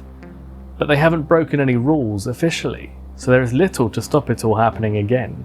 Still, there is a new owner in town in the shape of UK billionaire Sir Jim Ratcliffe, who has promised to put things right, and as an old school British capitalist has already started, well, being a shitty boss, as per this from Football 365. Some figures at Man United are said to be furious with the British billionaire, who is looking to reduce the number of staff at Old Trafford, with a report from The Athletic revealing Ratcliffe has made a mass redundancy offer to staff who have been given 1 week to make a decision. Oh good. Then we have the wrong 'un. This tongue-in-cheek categorisation effectively captures those slightly separately from the purely extractive evil of the Glazers, and who instead seem to be explicitly acting against the interests of the clubs they own, for reasons that can be as varied and nebulous as erecting an electric fence to separate fans, a la Ken Bates at Chelsea, or putting a club in £35 million of debt into administration to clear those debts, and then buying back the same club as part of a consortium for £1.5 million. Also Ken Bates, but this time at Leeds. Leeds United do seem to have had their fair share of wrong-un owners, as highlighted here by Day Maguire and Kilty. In 2014 they were acquired by Italian businessman Massimo Cellino, even though he had prior convictions for embezzling millions for the Italian Minister of Agriculture and false accounting when he was owner of Cagliari. But that's all in the past, and surely under the scrutiny of the British press and layers of administrative protection provided by the FA, EFL and Premier League, Cellino would have to behave more prudently, surely. Well, he came in, banned free lunches at the training ground, made players pay to wash their kits, sacked 7 managers in 3 years, and introduced a pie tax, adding the price of a club pie to the ticket in exchange for a pie voucher. There are, unfortunately, a number of club owners in the history of English football that could fall within this category. The benevolent dictator. A rare and much sought after creature, the benevolent dictator seemingly remains happy to fund and maintain a club without feeling a need to interfere with the football side of things, make a big song and dance about their involvement, or to try and squeeze every penny out of the club. Day Maguire and Kilty used the example of Shahid Khan at Fulham, who apart from funding Fulham to the extent they managed to compete in the Premier League, also funds many local initiatives around the club, attempting to use the club as a sort of community hub that enriches and improves the surrounding areas. Owners like Khan appear to be something of a minority, it would seem, but remain in the wishes of football fans the world over. So we've had a playful look at the types of owners set out by Unfit and Improper Persons, and we have a feel for the sorts of personalities that tend to get involved in club ownership. But that probably raises as many questions as it answers, and leaves us all wondering, how did we allow all this to happen? Surely, if we have organisations that are allegedly there to administer and protect football in England, why don't they stop some of the more negative types from buying clubs? Furthermore, if we are aware of the dangers of bad owners, overspending and the imbalance in available funding between the different clubs, what is being done to protect clubs from exploitation, poor management and practices that reduce the competitiveness of the competition? We can cover some thoughts on that later in the video, but first I wanted to have some case studies we can examine, as the human element is often forgot about in football. It is ultimately the stories of fans that give football clubs their immortality, and if you want to know the true soul of a club, you need only ask someone in the stand. Here are some stories about clubs that were threatened or derailed by poor ownership, told by those that endured those times, and by some that endure them still. Brentford FC. A case study. Brentford were always, in my lifetime anyway, a team with no money. I think it was then manager Martin Allen who said that we were referred to as Two Bob Brentford amongst football people. This is not a unique quality for many teams in the football leagues, of course, but rather than the ebb and flow experienced by many other clubs that perhaps journeyed up and down the tables of the pyramid, we at Brentford contented ourselves with life in League 1 and 2, occasionally flirting with the playoffs or with relegation into the conference, but never really sustaining anything like a successful period for longer than a year or two. This was largely because any good players we managed to uncover would have to be sold to fund the ongoing existence of a club that drew gates of 5,000 to 7,000 most of the time, in an ageing stadium and without a wealthy benefactor. Sustaining any sort of positive momentum across seasons was virtually impossible, and the list of players that made their name with Brentford before going on to better things is crazy. James Tarkowski, Michael Turner, Jay Tabb, DJ Campbell, Lewis Graben, Lloyd Owusu, Adam Forshaw, Sam Sodji, Ivar Ingemerson, Stephen Hunt. And that's not by any means an extensive list. There are many more, of course, and the eagle-eyed amongst you have probably already clocked that Reading nicked an awful lot of our players back in the days before their current situation. Not that I'm bitter, I mean we got Ricky Newman and Paul Brooker in return, so hey, wait a minute.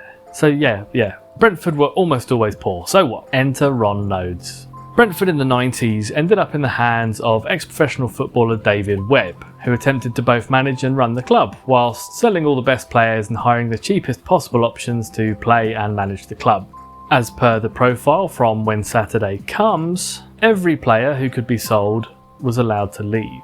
Last season's leading goalscorer Carla Saba went to Reading, and 3 first-team defenders, Barry Ashby, Brian Statham and Paul Smith, headed east to Gillingham. Although the whole spine of the team had been ripped out, the combined deals earned the club just £1.2 million. He told everybody that there was £1 million to spend, whilst in reality there has been a transfer ban in place. Why? So the few remaining fans would keep off his back, while at the same time the company would look attractive to potential buyers because there was money in the bank. There is no reason for a wheeler dealer like Webb to buy shares in a club he said he's got no emotional feelings for other than to try and make money on them. As far as frying pans go, this was a real shitty one, and there were many strange decisions taken, strops thrown and protests made before Webb finally got his sale and he moved on to pastures new. I mean, I haven't actually looked up what happened to him after because, well, who cares? The big loser went somewhere else and good riddance. As we leapt from the frying pan in 1998, it was hard to not feel optimistic at having gotten out of the clutches of a pretty disreputable character, especially when the new owner was not only richer, but also had experience running a club previously, and was singing a siren song about all the money that was going to be invested in the club. Ron Nodes had made his name running Crystal Palace, but was adamant that he wanted to manage a team himself, reasoning, as per this from the Vice article about Nodes' life, "I wanted to decide myself who I wanted to buy, and the big advantage of doing both roles is that you speed up the process so much. I could buy a player within 24 hours when other clubs were talking about sending out their chief scout to see them. After that the manager, and then after that trying to persuade the chairman to buy him. While they were still poncing about, I'd bought him." Nodes sold his share in Palace for over £22 million and picked up Webb's share of Brentford for less than £1 million. I think it's fairly clear that Nodes fancied himself a football expert, but didn't want to take that particular risk at Palace where the stakes were slightly higher, and Brentford, little old two Bob Brentford, were a much more palatable risk. So he came into a hero's welcome and began flashing the cash, bringing the likes of Herman Hreiderson, Paul Evans and Tony Folan on what were relatively big wages, and talking of taking us to the next level, which again was music to the tired and beleaguered ears of the Brentford supporters. However, there was one small detail that Nodes failed to mention during this period. The money that was being spent wasn't his, it was ours. As Jim Levac explains in their article for Bees United Supporter Trust, we didn't see the flames that waited under the frying pan until too late. As he increasingly used his power and initial popularity to run up colossal debts he'd underwritten, rather than used actual money to fund, the truth emerged. An unpalatable truth that could have so easily cost Brentford Club its existence.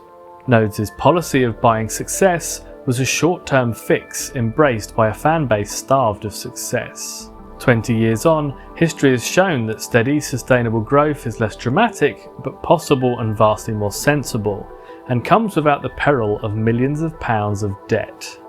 Nodes' vision was to sell the land, trouser the developers millions, ground share elsewhere in or outside Hounslow whilst building a new ground.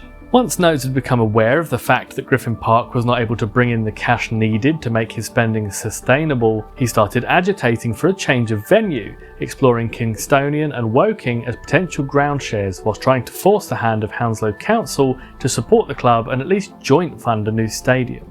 Anyone that has ever tried to get money out of a council would surely have been able to point out the flaws in this strategy, but Nodes was not one for taking advice, as per this from Jim Levac's piece for Bees United. Whatever the fans want you to do, you should do the opposite, Nodes once said when recalling his time in football, and he certainly lived by that mantra during his time in TW8. We knew we were getting close to an endgame of sorts when he gave a taped interview to Besotted, complaining about his treatment at the hands of the fans, in which he stated, "If this continues, I'm going to go after Jim Levac and his family." My wife was not amused and wanted to go to the police.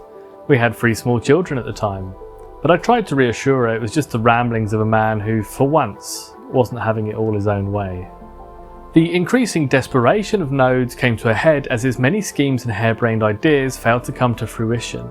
His failure to make Brentford a more sustainable higher division side, paired with an increasing pressure from fans to understand the financial situation, eventually led Nodes to resign, first as manager in 2000 and then as chairman in 2003. At this time, members of Bees United gained access to the board and were able to find out that the club was approximately £7 million in debt, whilst drawing crowds of maybe 6,000 a week, as per again this from Jim Levac. Once he walked, the true extent of the financial situation became clearer. Without a buyer in place, a reset of the fans' ambition was needed. Those dark days are perhaps the one reason why those who experienced life before the Premier League have such realistic expectations today.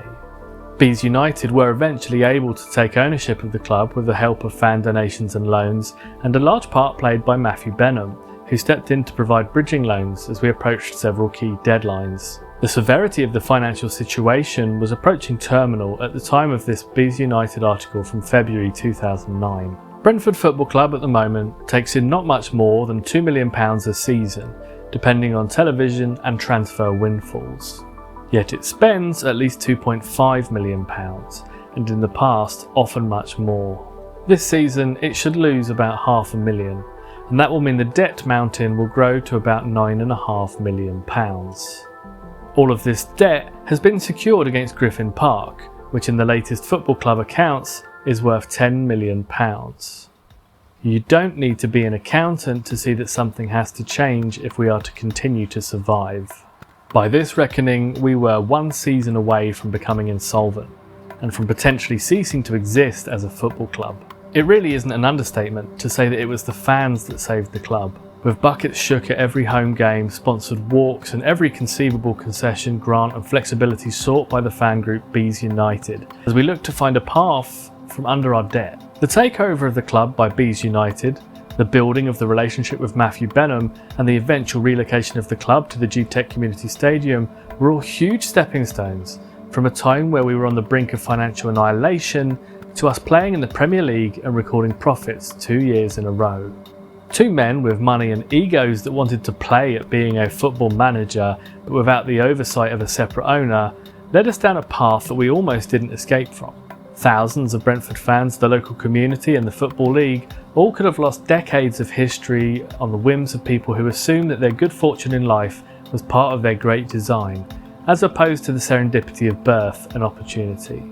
We are still here today, thanks to the fans, and in particular Matthew Benham, but we must remain ever vigilant as the club begins to look for additional investment, that the right kind of investor is sought, lest we repeat the mistakes of yesteryear.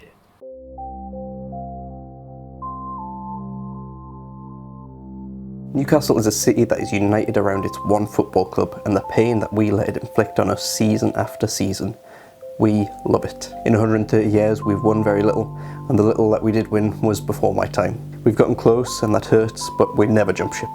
In my lifetime we've had 3 owners, the first being John Hall, a businessman who's been a lifelong conservative and recently came out to bat for the far-right Reform UK party. The far-right love to recruit from working class communities, and in the northeast there's a lot of that. I remember very little about Hall's reign.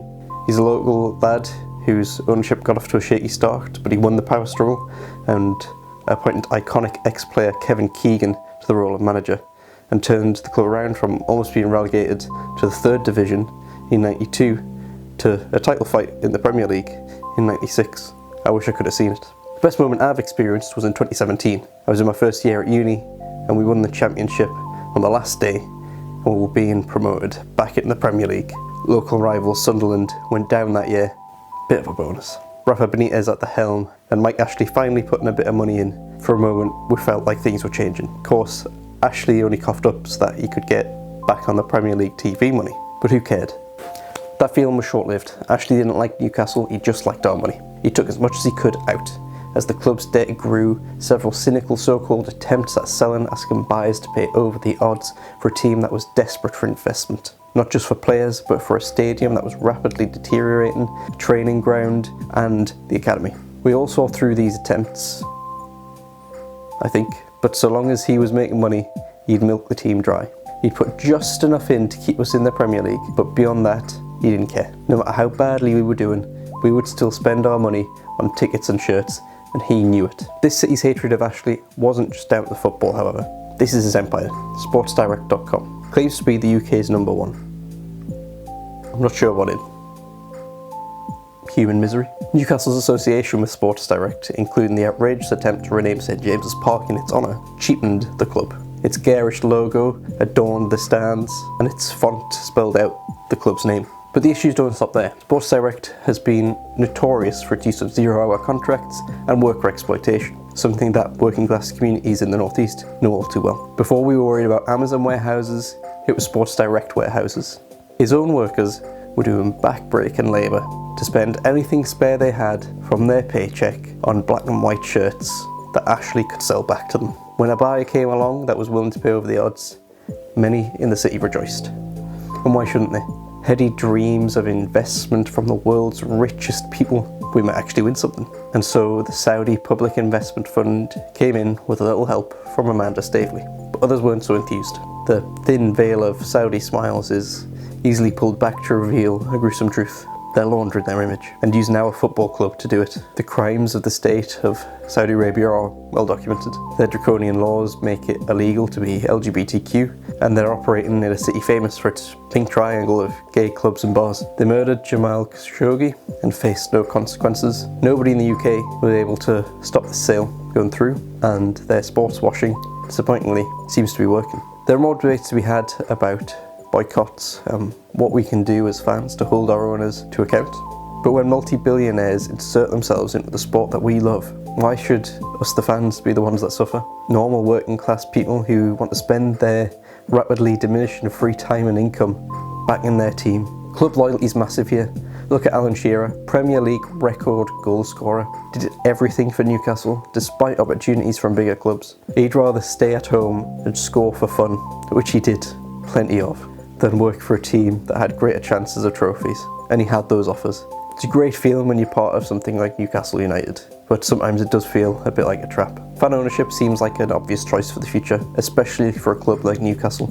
I know a lot of places claim to be football towns, and it's a bit of a stereotype with Geordies, but we really are centred around this club. Everyone here wants to be a part of it, as kids who dream of playing on that pitch, and we never stop looking forward to the next match. At the moment, attitudes here are hopeful. We're getting a team that finally breaks top 10. We've qualified for the Champions League, and someday we might even win something. And that awful Sports Direct sign's gone. Not only that, but the ground is getting a new fan area, and our training ground and academy are being given some much needed upgrades. But it's a project, and that means we're stuck with these owners long term, something I'm not too enthused by. I see a lot of steering in the football world about Newcastle's ownership, but I don't think that's fair. We're not the only Saudi-owned club in the UK. Chelsea was owned by Abramovich for years, despite what we knew about his links to Putin. And frankly, unless you're 100% fan-owned, some million or billionaire has control of your club, and you don't make $1 million off your own labour. The football world reflects the systems we already have in place, and if we want ethical ownership of clubs, we need an ethical economic system. If we can convince fans to support radical change, we'll be convincing millions of working class people that make the country go and make our football worth being part of, and maybe then we can affect change.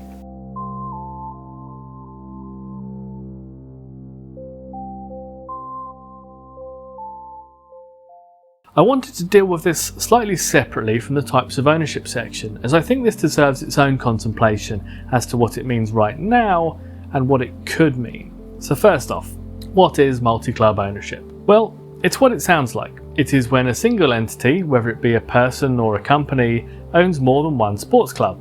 Now, regardless of my thoughts about rich folk owning football clubs, this is not necessarily an issue in itself. Some rich guy in the States owning a basketball team, a football team and a baseball team doesn't seem to pose any immediate problems to my mind. Okay, they can share some resources between them potentially, but no more than any other market in the world where companies are allowed to move money and resources around between themselves to better suit their owners.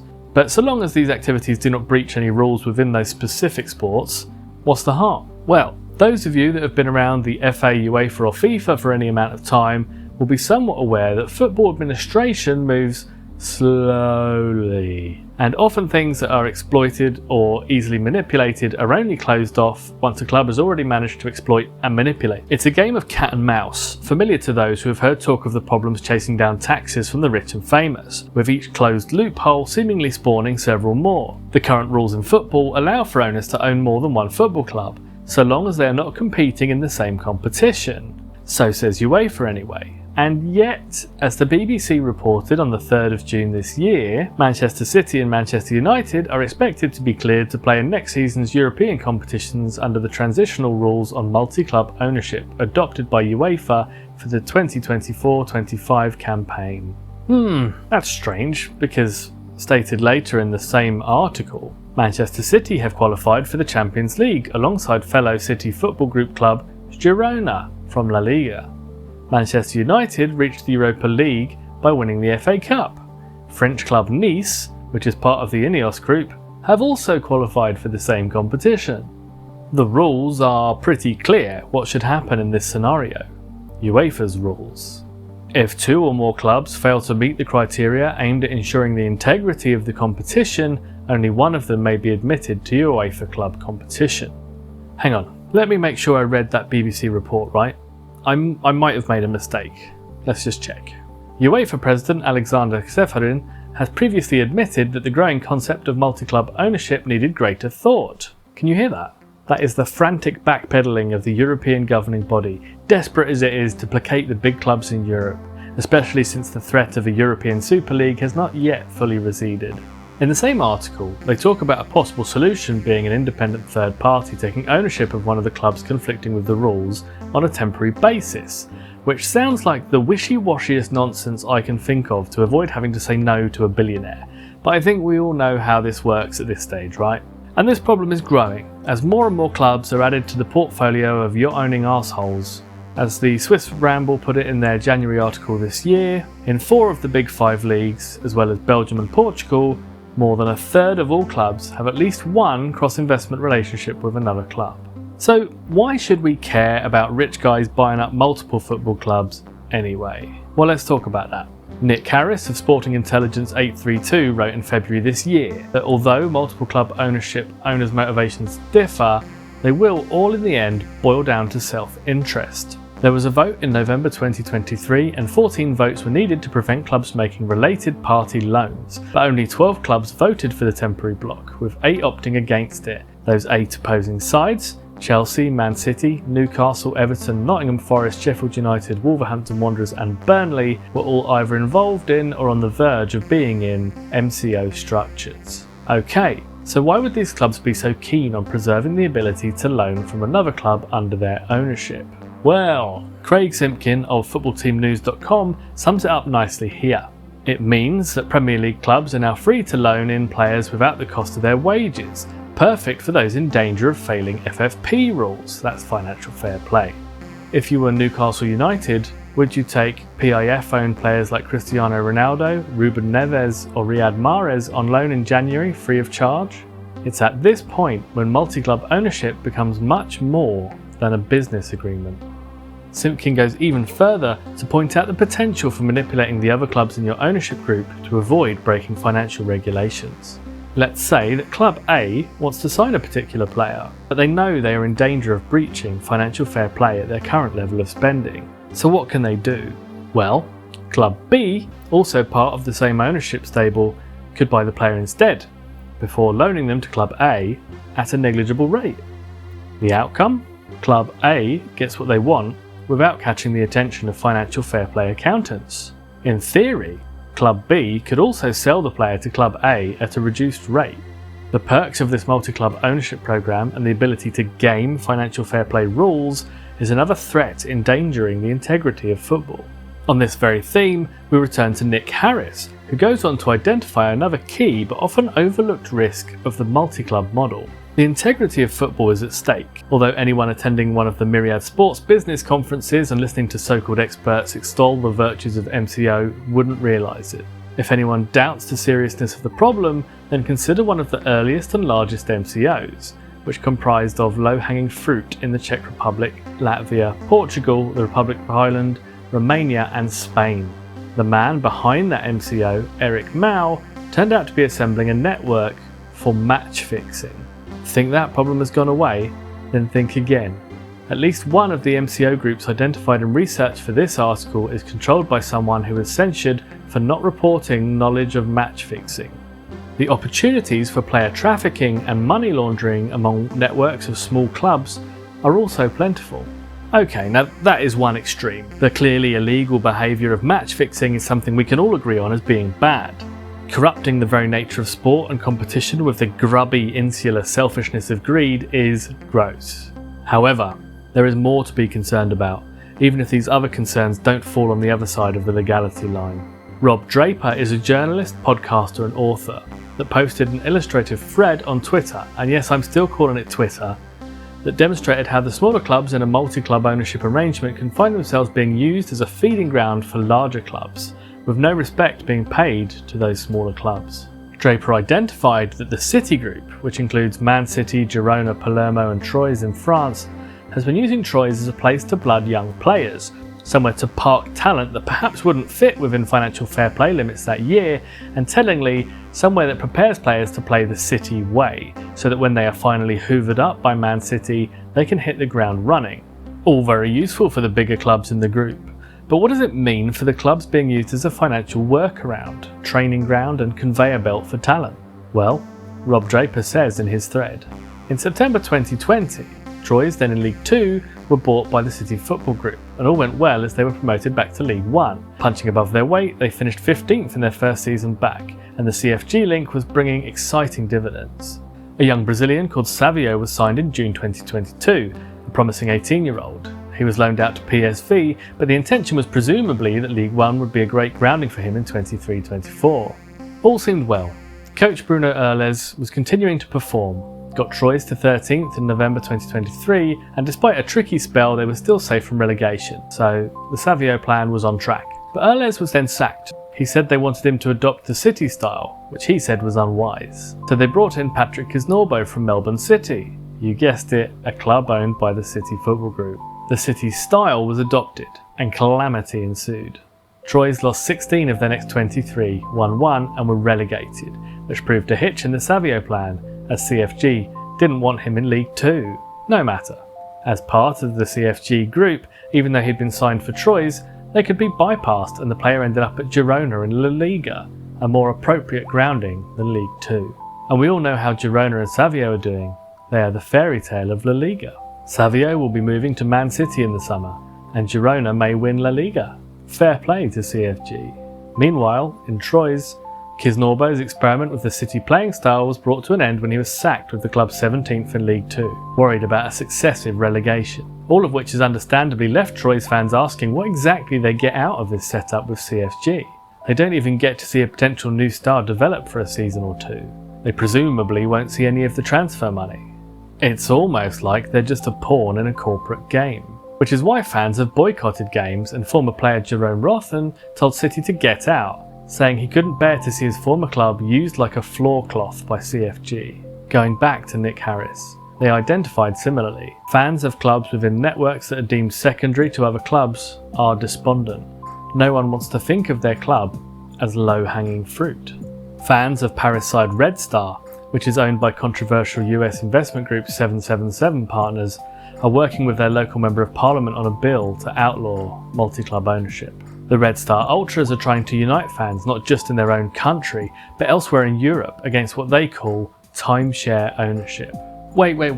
So are we saying that the clubs with the most money, the highest prestige, and the biggest fan bases are able to manipulate those with less resources? Are we also saying that the owners with the most wealth can afford to buy the most and best placed clubs in order to give themselves an even bigger advantage? And are we all agreeing here that what we are essentially seeing is rich people leveraging their wealth to prejudice football away from fair competition and towards a hierarchy of budgets? We can all see how someone starting with more wealth than everyone else can skew the whole industry and ensure that they can pick who wins the elite competitions.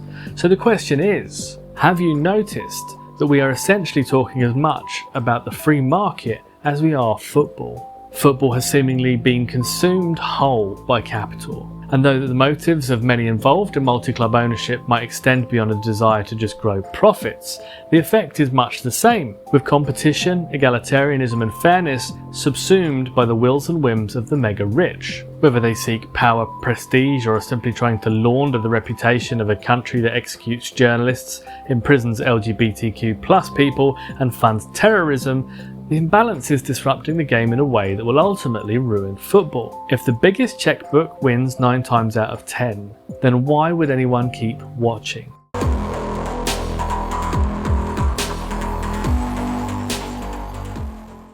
So, is the Premier League the most competitive elite league? Way back in 2008, everyone's favourite hot mess manager Kevin Keegan dropped a surprisingly pathetic observation at the end of another frustrating season at Newcastle, saying, "This league is in danger of becoming one of the most boring but great leagues in the world. The top 4 next year will be the same as this year." Keegan had correctly identified the striation of the Premier League into distinct subdivisions, largely differentiated by their wage budgets and income. Indeed, to remind ourselves, in Simon Cooper and Stefan Szymanski's 2009 book Soccernomics, they identified for the period 91 to 2010 there was a 90% correlation between wage budget size and league position over that 15 to 20 year period. That is maths for the bigger your wage budget, the higher up you will finish most of the time. So how does the Premier League compare to the other elite leagues in Europe, you ask? Well, whilst money still determines a huge amount of the outcome, with most European leagues having 1 or 2 clubs that can outspend the rest, and therefore reliably win most of the time, they are generally less polarised overall, as per this table from Opta, using their power ranking system. You can see by looking at the spread of the clubs for each competition that the Premier League has the biggest gap between the strongest and weakest clubs, indicating the biggest disparity in performance overall, although it also boasts a more contested top end than most of the other elite leagues. What can we take from this, other than the fact that the clubs with the most money tend to dominate each league? Is the Premier League better or worse than the others? It's honestly difficult to say. It's harder for the clubs in the lower half of the league's spenders to win the title than in almost any other competition, but it does at least have multiple contenders for the title at the top. I think the main conclusion to draw from this is that all of Europe is captured within the grasp of capital, and that the same relationships between owner funding and final position that affect the Premier League have also corrupted European competition to a similar extent. Germany's Bundesliga is probably the most open of the major leagues, possibly as a result of their different ownership structure, and this leads to an interesting question. What would a league with a structure that enforces a similar sized budget on its clubs look like? The best example of such a competition would probably be Major League Soccer, or MLS, which uses a salary cap to ensure a fairer competition, and its spread of power rankings looks like this. The MLS, with its salary restrictions, can boast a much more competitive league, with the gap between those at the top and bottom proving much smaller than any of the European leagues. It does not, however, have a pyramid underpinning it, which means it has a fixed pool of teams. This somewhat restricts its appeal, since there are much less stakes at the lower end of the table, and this strangles the excitement you can feel about the competition beyond the USA. The restrictions on funding mean that it is much more difficult for the MLS to attract the sort of elite talent that are attracted to the bigger spending leagues. Could it be that a blend of English pyramid mobility, along with some carefully applied financial restrictions, might provide a more even competition, with the stakes at both ends of the table keeping eyes glued to the results right up to the end? Going back to the Premier League then, how do we answer the criticism that the Premier League is more divided now than ever before?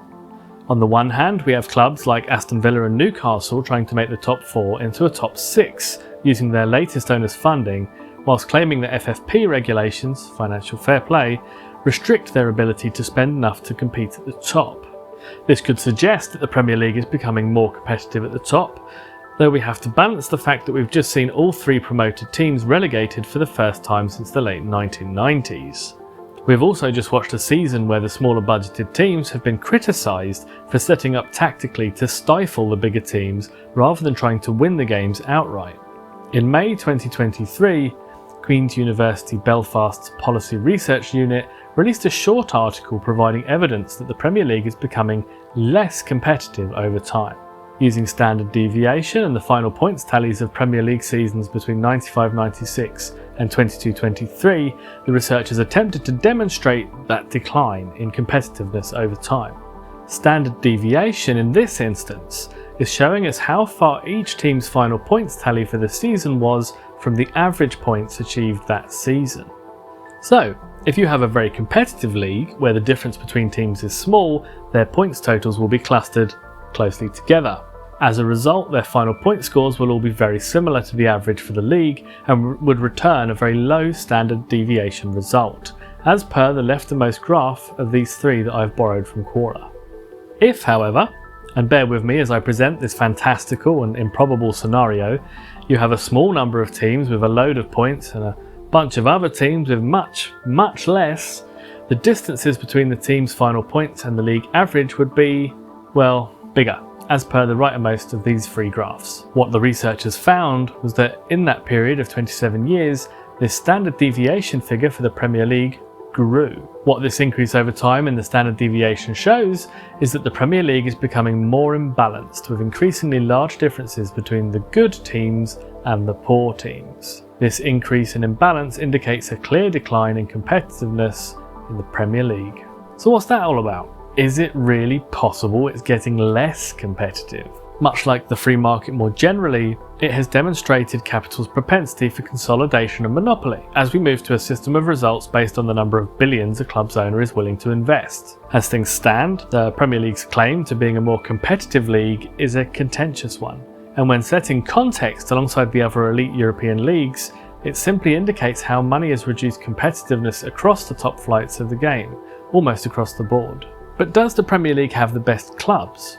Well, utilising Opta's power rankings, we can start to look at the claim that the Premier League is home to the best teams in the world, and to try and understand how best to answer this question. For example, if we look at the top 50 rated clubs at this time, this being June 2024, we get this breakdown.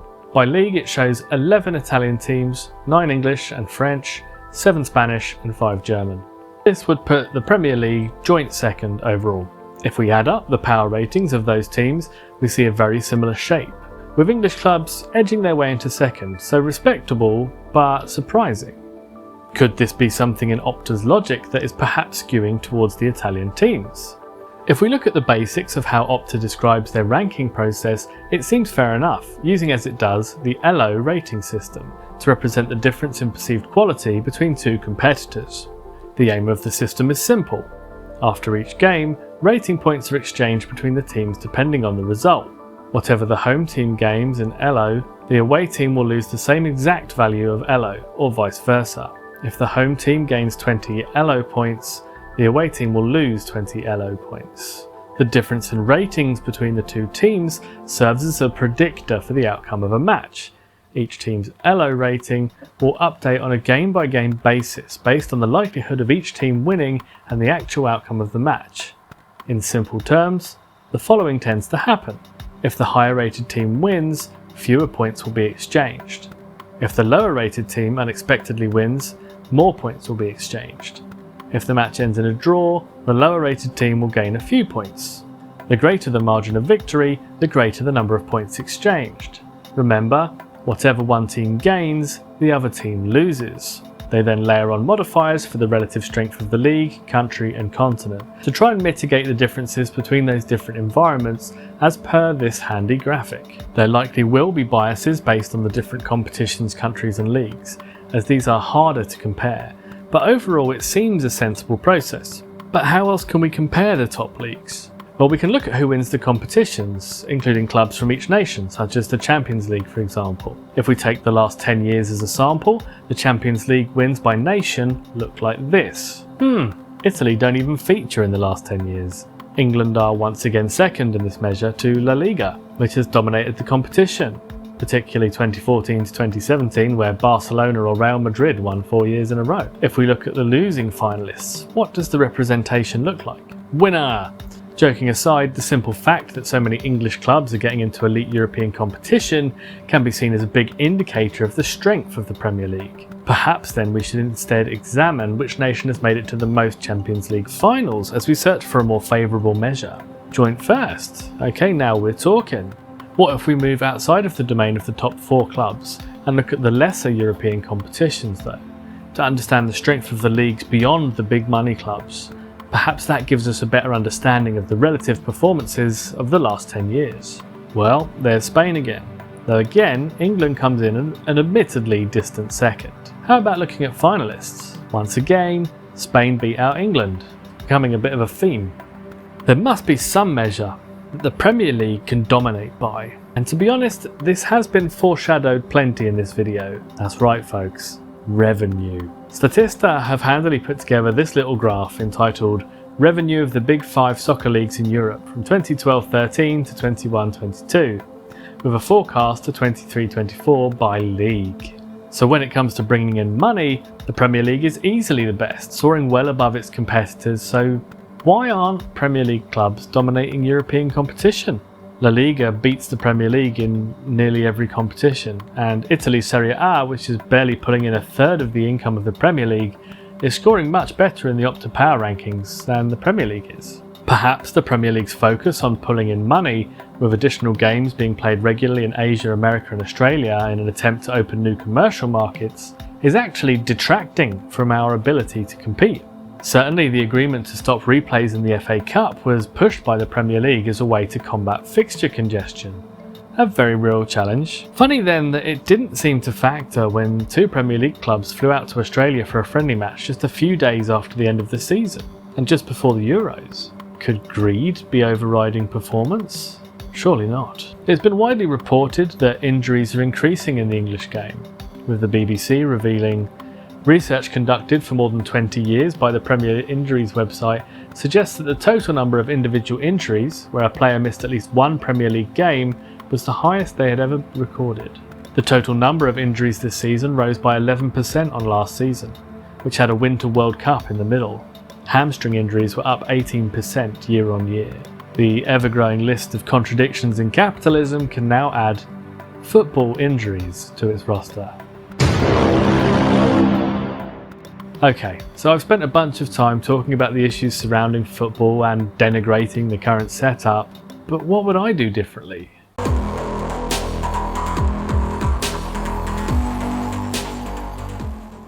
We've spent a long time looking at what the potential issues are with the way that the modern game is administered and managed, the way that resources are distributed, and how fans are increasingly the ones that are being exploited, all in order to fund the ever-growing financial burden of maintaining this system that rewards those able to provide the most funding. But we should start by looking at the fundamental underpinning of the industry, and that is the clubs.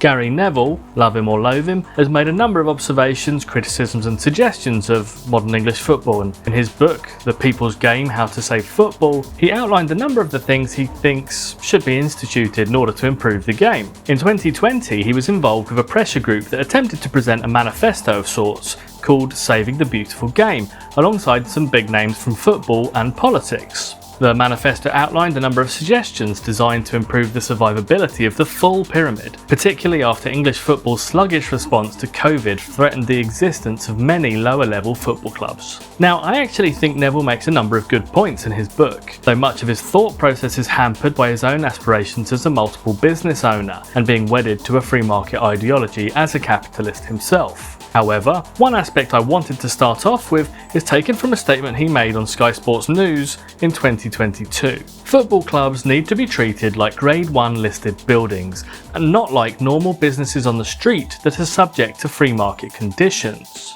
This is a statement that opens up a conversation about how we talk about football and of its importance to the people of this country. Football clubs have long been the beating hearts of their communities, providing a sense of identity and a hub for socialising, as well as being an economic player in the local area. Clubs provide jobs, as well as secondary and tertiary opportunities for related industries such as pubs, restaurants, merchandisers and local transport. While we can discuss the various ways that football has created barriers to fans, whether via increasingly expensive ticket prices, reduced concessions for the old and those with additional needs, or by hiding TV access behind increasingly prohibitive TV paywalls, it still remains a key industry, and some might even argue an institution. And when we start to think of football clubs as institutions, as facilities that provide a service to their communities, that form a key cultural bedrock that can knit together different generations, ethnicities, religions and socio-economic backgrounds, surely it follows then that we should consider how they are run and by whom. This country has so totally embraced the neoliberal mantra of privatisation makes services more efficient to its own detriment. This was chillingly displayed during the COVID pandemic, where the privatised elements almost instantly collapsed, leaving the beleaguered, underfunded NHS to manage the medical response. The approach to football has been much the same, leaving football clubs to succeed and fail based off of their own management. Yes, the FA was supposed to police the game and ensure nothing untoward was going on, but the creation of the EFL and later the Premier League has left control of football in the hands of the richest clubs. These richer clubs have a shared interest in maintaining the status quo and have proven time and time again to pick solutions that suit their own short-term goals rather than what would prove best in the long term. Given that football has the ability to unite England like few other phenomena, and that successive governments have failed to orchestrate anything like the economic growth that football has experienced, it is no surprise that politicians are always keen to associate with football clubs, even if we find it laughable when someone like David Cameron, then the Prime Minister, claimed to be a long-running Aston Villa fan before saying this in 2015. He told an audience in South London, "We are a shining example of a country where multiple identities work, where you can be Welsh and Hindu and British, Northern Irish and Jewish and British, where you can wear a kilt and a turban, where you can wear a hijab covered in poppies, where you can support Man United, the Windies and Team GB at the same time." Of course, I'd rather he supported West Ham. Speculation was that he'd become confused since Aston Villa wore the same claret and blue for their home kit, which led Gary Lineker to tweet, "David Cameron has forgotten which football club he supports.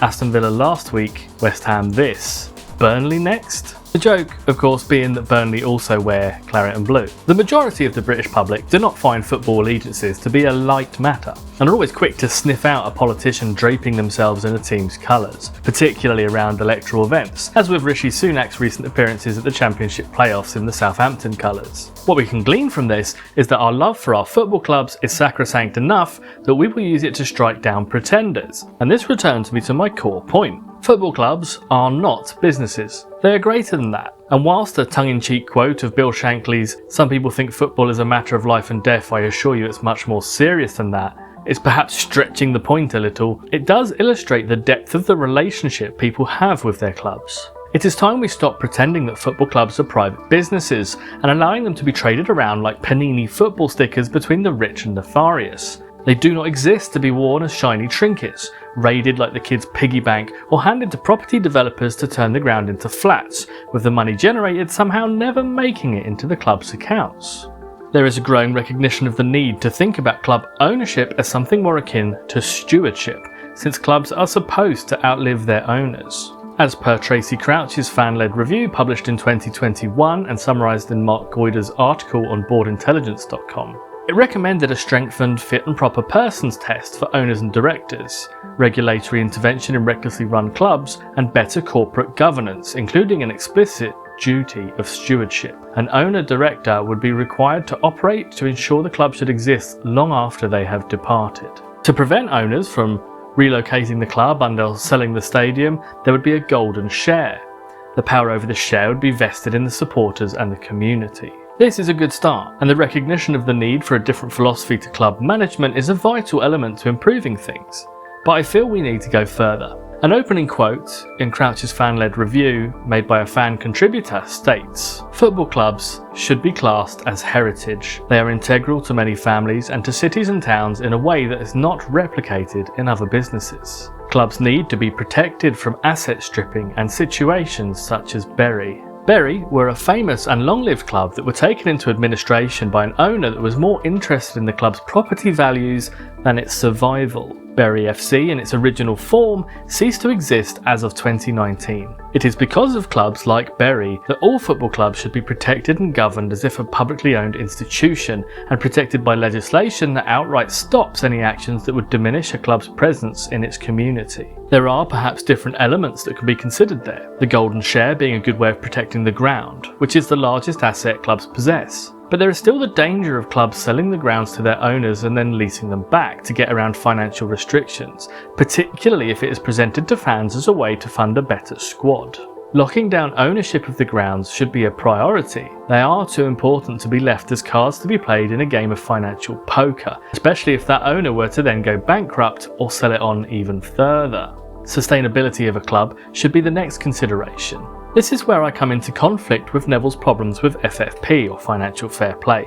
FFP is theoretically designed to stop clubs spending themselves into oblivion by creating expenditure that outstrips the club's ability to fund, and to some degree it is working at the moment. However, doubts have been raised by Henley Business School's report on the impact of financial fair play, who stated earlier this year that while profitability has seen a positive result, the study did not find strong evidence that FFP regulation has significantly improved the sustainability of clubs as measured by their indebtedness. Average debt levels of clubs actually increased by 48% post-FFP.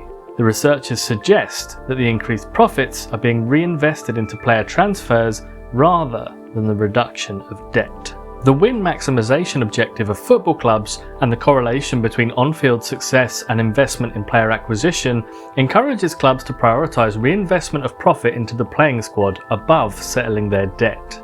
Essentially, so long as a club remains a private entity, the sustainability of the club will be placed second to pursuing success or profits. We need to build more safeguards into the financial regulations with regards to debt management and the long-term viability of football clubs. Several high-profile pundits have expressed that financial fair play regulations reduce the ability for non-Big Six clubs to crash the party, using the wealth of their owners, such as in the cases of Aston Villa and Newcastle. This approach is still a short-term mindset that can only apply for as long as the owner is willing to pump cash in. And should they lose funds or interest, or should the owner die without having put protections in place, these clubs could go from a club on the rise to a club with a massive wage bill, long contracts and a sudden drop in funding. Gary Neville said on Sky podcast The Overlap, "I would like to see an amendment to FFP. I never agreed with it in the first place the way it currently is. It stops clubs like Newcastle United with wealthy owners from being able to get up to the top. The classic trap of thinking the money line only ever goes up is a dangerous one to bet your club on. Some of this can potentially be mitigated by the ownership structure of a club. by exploring the use of fans or public ownership to encourage longer-term thought and strategy. As John Trine of Liverpool University expounded in the Conversation.com's January 23 article, "Football club collapses in the lower leagues, how to avoid them for the good of the community." Clubs should also be open to alternatives. One might be some financial involvement from the local authority. For example, Wigan Council in northwest England took a stake in Wigan FC after it ran into trouble a couple of years ago. This engagement helps with local community cohesion, particularly with local youngsters and schools. Another option might be for clubs to become not-for-profit enterprises. AFC Wimbledon is a case in point. The supporters group used the Dons Trust to maintain 75% ownership of the club. This is an industrial or provident society which trades for the benefit of the broader community. When considering different models of ownership, much is often made of Germany's 50+1 rule, which effectively ensures that each club is majority owned by its fans, ensuring that any decisions taken by the club have to be ratified by its support base, removing the possibility of wealthy owners coming in and making sweeping changes without first winning the approval of those that bear the brunt of any resulting outcome. As the Tribune put it in their 2021 article, "Fan Ownership is the Future of Football," in Germany, up until 1998, clubs were owned exclusively by members' associations and run as not-for-profit organisations, a legacy of their formation, often with roots in multi-sports clubs, popular with students in the late 19th century. When the rules were changed to allow clubs to convert their professional football sections into limited companies, opening them up to external investment, the German Football League determined that the parent club should still own at least 50% plus one additional share in order to prevent private interests from taking overall control. Such a simple act of forethought has already reaped dividends, as the German club giants Bayern Munich and Borussia Dortmund were among the first to decline an invitation to the much maligned attempt to create a European Super League, the same Super League that saw several of the bigger English clubs clamouring to be involved. In that same article, the Tribune quote Fergal McAvoy, editor of Halbweer magazine, who said, "Club members are afforded the privilege of voting on important matters, everything from the next president to ticket prices, and are perceived by the clubs as fans opposed to customers," he says. The 50+1 rule has definitely kept the German clubs in check. It's not a perfect system by any means. There is an exception for owners that have been in place for 20+ years, such as in the cases of Bayer Leverkusen and Wolfsburg, who were created by businesses local to the area. And as pointed out further in the article, the 50+1 rule has been subverted somewhat by Red Bull, who took over Leipzig's Bundesliga team and then made membership prohibitively expensive to better allow them to control matters within the club. Certainly, however, it remains a better base to build from than currently employed in England, and the Football Supporters Association continues to hold it up as a possibility for a restructure of the English game. Ultimately, when we think of football as a key institution, it makes sense to put it in the hands of the fans. So we need to start thinking about how we can accommodate the needs of a modern football club through a fan or public ownership model. We have already spoken of the fan ownership model and scope for how we can adapt it in order to succeed in the upper levels of the game, so we won't go through that again. But it is worth thinking about how a socialist approach to football could work based on how it has existed in the past and how it might be threatened when existing within a capitalist world. Community ownership done right. To understand how best we can set up football clubs to exist in a world that runs on capitalist time, we should look to the teams that are already trying to do things a bit differently, see what lessons they can teach us, and also shout out the efforts of clubs trying to do things the right way, as well as call out a bit about how it can be done the wrong way. Clapton Community Football Club, or CCFC, play their football in Tier 6 of the women's game and Tier 10 of the men's game, and hold several key distinctions that we might be interested in. Firstly, they are 100% fan-owned and 100% fan-run, as proudly stated on their website.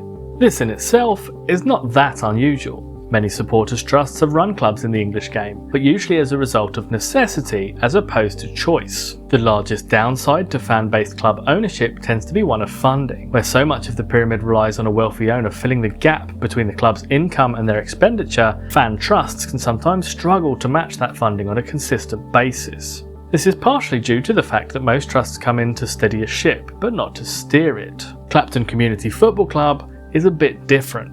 They have built a structure around the club that incorporates a number of key principles so that their weakness becomes their strength. In lieu of a wealthy individual, Clapton has a paid membership structure which does two key things. Number one, It puts funding up front. They know their budget for the season before they kick a ball. In order to participate in the decision making, members contribute £10 per year up front. They will already have a good idea of the sort of attendances they can expect, their running costs, the sponsorships and the like, so this makes for a very stable financial projection. This allows the club to have a good idea of what they can spend without getting themselves into financial difficulties or debt. Number 2, commitment. It buys the interest and attention of every contributing member, gaining email addresses and contact details that it can use for future communications, as well as broadening its pool of expertise and volunteers. That membership base, with their combined knowledge, experiences, resources and time, are how Clapton leverages its structure to make up for the lack of a wealthy owner.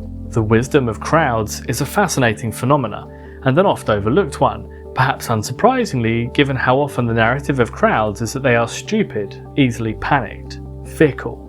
However, borrowing the following passage from Wikipedia, at a 1906 country fair in Plymouth, 800 people participated in a contest to estimate the weight of a slaughtered and dressed ox. Statistician Francis Galton observed that the median guess, 12.07 pounds, was accurate within 1% of the true weight of 1198 pounds. This observation has been repeated numerous times, with the mean average guess of large numbers of people often being eerily close to the correct answer.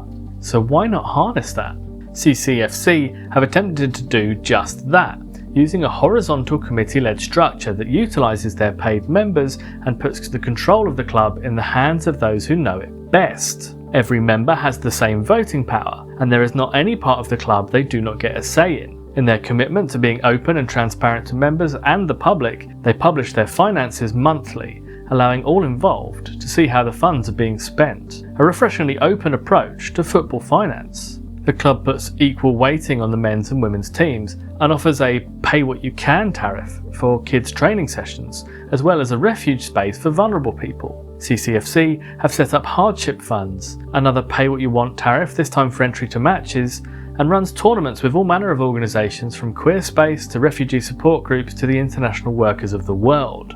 They vocally support a free Palestine, and they provide access to football to those unable to find it anywhere else. It is this level of commitment to their community and to their own principles, this understanding of how central a football club, however big or small, can be for those around it, that makes Clapton Community Football Club a fascinating and admirable example of a club doing things differently. Perhaps we would expect nothing less from a club that puts no passaran on their shirts and scarves. But I will leave the last word on Clapton Community Football Club to the closing sentence of their About Us on their website. Clapton Community FC, always anti-fascist, anti-sexist, anti-racist, anti-homophobe, anti-transphobe. There are of course question marks about how such a model would fare in the upper echelons of the football pyramid, where the amounts of money required to compete are much larger. But we can talk about that when we can talk about the distribution of funds throughout football later. Now we need to consider the risks of trying a new ownership model, or should that be ownership? The wrong way, Owner FC. Looking at modern football, with its increasing feel of being a playground for the rich and its ever increasing distance from the depressingly labelled legacy fans, there is a similarity to a wider feeling in the UK. People have never felt more alienated from their political parties or less in control of their lives. This is not some great individual piece of insight, and so it is not surprising that there have been several attempts made to make a more open and democratic model of football club. But the version I want to focus on is Owner FC. Owner FC was the brainchild of Stuart Harvey, a former rugby league player and entrepreneur who pitched an opportunity for fans to get involved in the game directly. An adept salesman, Harvey was able to build buzz that led to slots on ITV News, articles from many outlets, and a social media campaign that was drawing many eyes to the Owner FC website, a site that is still up, by the way, that claimed, "Owner FC offers you the once-in-a-lifetime chance to be at the forefront of a whole new generation of football club owners. Become an owner, take charge of a real-life football club and taste the glory of the game firsthand. This is your unique opportunity to be part of the biggest revolution in football since the dawn of the Sky Sports era in 1992.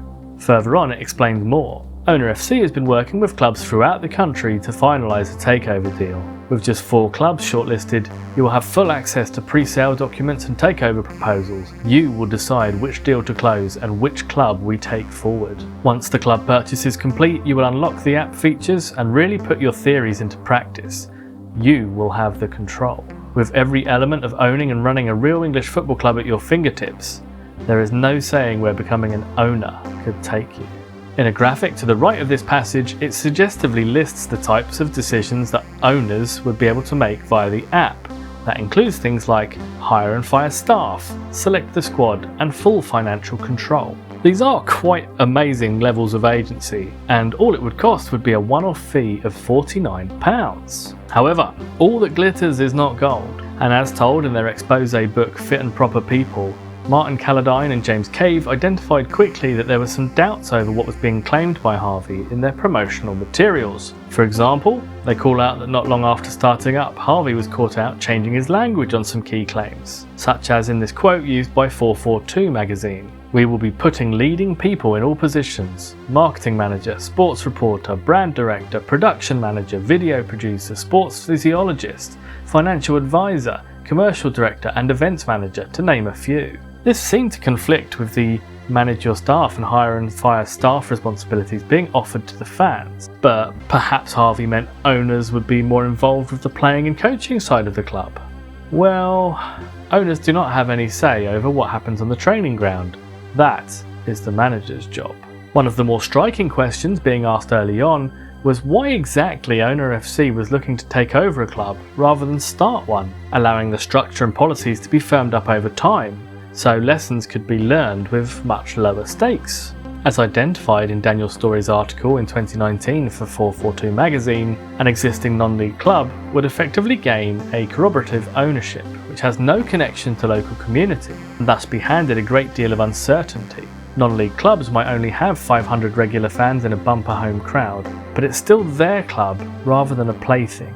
The more shrewd amongst the early owners raised concerns that they had not received any paperwork or confirmation of them owning a share of anything, just a receipt for payment made. And later in Story's article, they pointed out the following. When speaking to The Sun, Harvey said, "We sell them the concept for £49, which includes licence fees to use the technology and a shareholding within the football club. But in the brochure on Owner's own website, it tells customers they will have the option of buying one share within the club at nominal value. That suggests until a takeover is completed, they have no share, and therefore no actual product other than access to the app." It became increasingly clear that Harvey was a better salesman than they were an organiser. The levels of scrutiny increased, the size of the promised budget decreased, and the one club that sounded like it might be interested in being purchased by the project couldn't back out quick enough after coming into contact with Harvey. Fit and Proper People details the investigative work done by Calladine and Cave to try and get straight answers out of Harvey, and how Harvey ended up threatening both and physically attacking one of them on their own doorstep. Was Owner FC a genuine attempt at a democratic football club that just got away from a charismatic but out of their depth visionary? Or was it a money-making scam dressed up in modern tech and obscured by a thug and a conman? Either way, perhaps the main lesson here is that a communal club requires a communal mindset, and that trying to create a model from the starting point of an entrepreneurial venture was always destined to fail. One person hoarding the power and then apportioning it out benevolently is rife with contradictions, and is not a sustainable system for what is an institution that should be set up to survive any one person's exit. We mustn't allow buzzwords that talk of democracy and agency to overshadow the literal sharing of power at every level, just like we shouldn't create any scenario that endangers the sustainability of the club.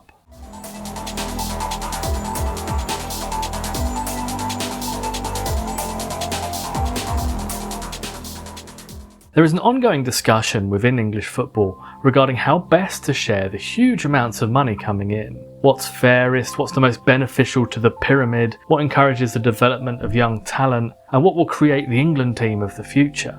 We have spoken previously about how parachute payments have created a bubble of highly funded teams below the Premier League, and this makes promotion to the Premier League a very risky proposition, requiring massive amounts of funding, often with nothing to catch the team should they fall short.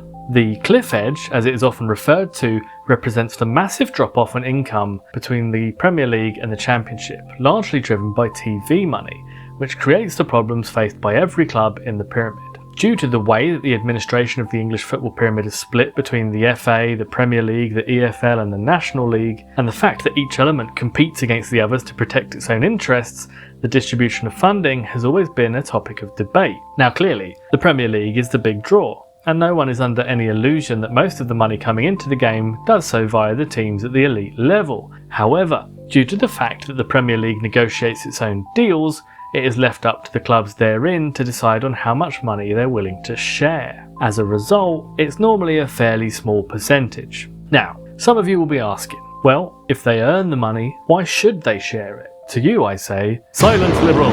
Seriously though, the success of the pyramid is underpinned by the whole football pyramid, and it would be churlish to deny that the Premier League does not benefit from its health. If we are thinking of the young players hoovered up by elite club academies, benefiting from the scouting, coaching and competition of the lower levels, the staff and experience of the thousands of volunteers and semi-pro clubs, or the storied and plucky underdog clubs that seek glory and a temporary payday from their cup encounters with the big money sides. The heartbeat of the English game exists in the local playing fields, Sunday leagues and the community coaching sessions. Why shouldn't they pay for it? Part of the appeal of the independent regulator that's constantly being threatened would be the potential for someone overseeing the whole pyramid to create a model for distributing funds that suits all levels of the game. The massive financial insecurity all seems to flow down from the cliff edge between the Premier League and the Championship and the parachute payments that prop it up. If we are able to reduce that cliff edge by funding the pyramid in a different way, that will allow us to remove the parachute payments, smooth the funding gaps, and create a pyramid that rewards club performances on the pitch without the need for gambling their future. We will never be able to completely eliminate differences in resources between clubs, but the goal has to be to make competition be more about good management, organisation and development rather than rich owners and pulling up a funding ladder behind you. With money being the primary driver of success in football, albeit through a few hurdles involving good decision making, coaching, etc., it is no surprise that most clubs are primarily interested in accumulating as much money as possible. The problem that this presents us with, as conscientious lefty football fans, is that there will be times when money will be available that can and should make us uncomfortable. Football is watched by billions all around the world, and the Premier League in particular has an audience made up of every kind of person imaginable, and a lot of these people are kids. An article released in 2020 entitled "The Visibility of Gambling Sponsorship in Football-Related Products Marketed Directly to Children" was put together by Natalie Johari, Gavin Weston, Rebecca Casti and Ivana Kulis-Reed, and it looked at the visibility of gambling logos on football-related products that are aimed at children. To give you an idea, they found that 42% of Panini stickers for the 2020 Premier League album featured a visible gambling logo, and that when looking at football magazines for children, there were as many as 52 visible gambling logos in any one issue. The Premier League has agreed to a ban on gambling sponsors appearing on shirt fronts, but you will notice that there are a few qualifiers on that, and it leaves plenty of spaces elsewhere for gambling companies to emblazon their logos. And beyond the effect on kids, there is also the effect it has on people that have suffered as a result of the exploitative world of gambling. We can't rely on the government, since most of those in Parliament will have received donations, gifts and lobbying time from the gambling industry. Here is David Wheeler, a professional footballer writing for The Guardian in 2023 about the impact of prominent gambling logos. Behind this bombardment of marketing, most of us know someone who has struggled with gambling, because this addiction can happen to anyone. The harms can devastate every part of someone's life and those closest to them, with huge long-term costs to society. You might think, well, this revenue pays wages, but I can assure you I'd rather be paid less if it meant not profiting from addiction, harm and suicide, and I'm not the only one. Wheeler goes on to expand on this. Betting companies contribute a tiny percentage of huge profits to football via advertising and sponsorship designed to lure in the next generation of lucrative profit makers. That's a bad deal for the sport and for fans. Some clubs are acting. The team I started my senior career with, Lose FC, were one of the first of more than 30 clubs who have backed The Big Step, a campaign to end gambling sponsorship in football led by people harmed by gambling. It is part of the charity Gambling with Lives, set up by families who have lost loved ones to a gambling-related suicide. Their experiences show what many of us know but don't say. By promoting online casinos, football is risking the lives of its young fans. The stakes are just too high.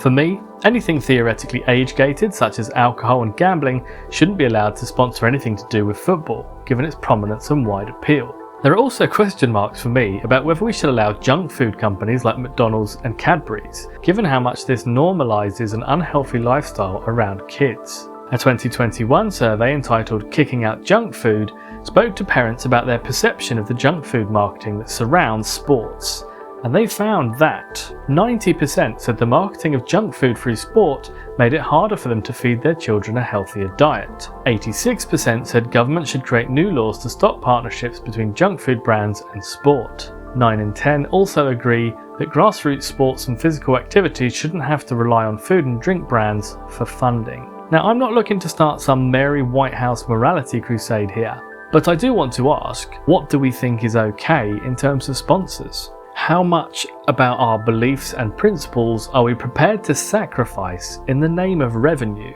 If we were able to stop football from being an ever-escalating weapons race and remove the need for every possible source of income, it might even be we could try to address the frankly sad state of English stadium names, and to stop player kits from looking too much like they're going to go into NASCAR straight after the match.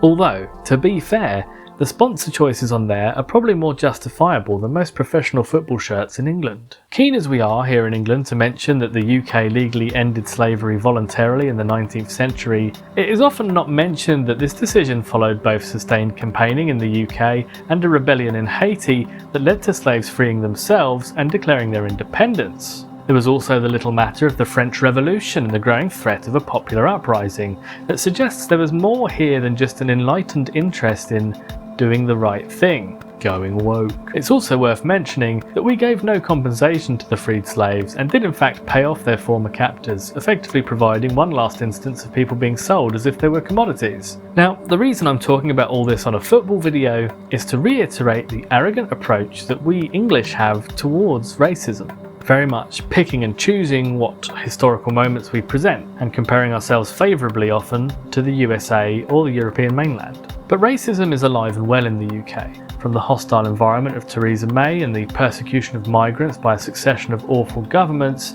to the growth of far-right groups like the EDL and Reform.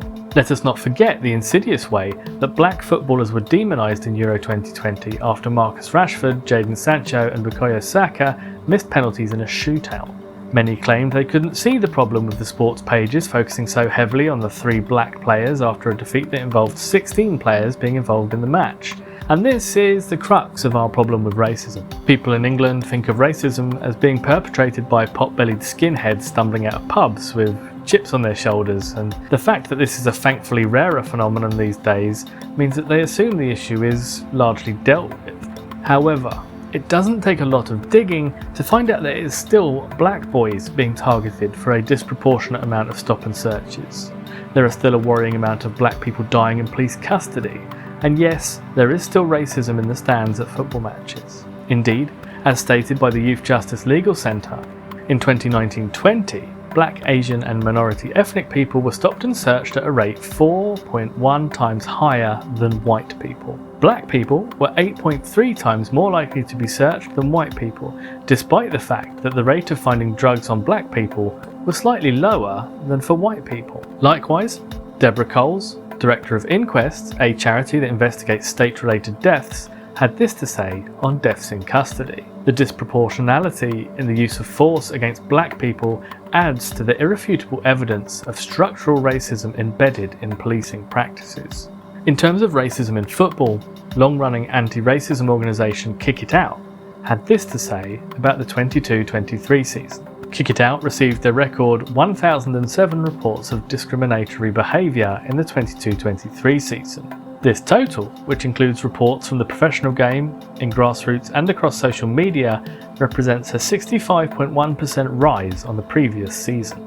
Racism remains the most common form of discrimination in both professional and grassroots football, accounting for just under half of all reports. Indeed, Kick It Out have been going since 1993 and are considered one of the most knowledgeable and effective organisations of their kind, having been involved in many campaigns to improve what was a pretty dire situation in the 90s. Racism was so prevalent in the game at that point that even on BBC television, self-proclaimed anti-racist David Baddiel famously blacked up to mock Nottingham Forest striker Jason Lee, donning a pineapple on his head to mock Lee's hair. Despite the humiliation that Lee felt, this was what passed for entertainment for many, and it is rather telling that Baddiel only publicly apologised for this act of wanton racism once he had a book and a documentary coming out about racism. The experience, skills and reputation of Kick It Out are considerable, and any organisation administering modern football would be foolish to not get them involved with ensuring that clubs are acting responsibly, both with their players and their fan bases. But we have seen quite a different approach taken by the Premier League.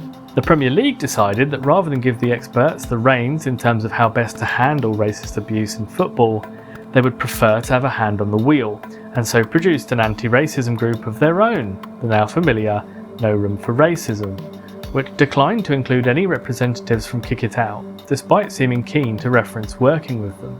In an article for iNews in April of 2019, Sam Cunningham wrote of how Kick It Out were increasingly snubbed, and the wisdom and recommendations of its 25 years as an organisation ignored, as the Premier League shaped an organisation built in its own interest, and spent a fortnight celebrating its own efforts.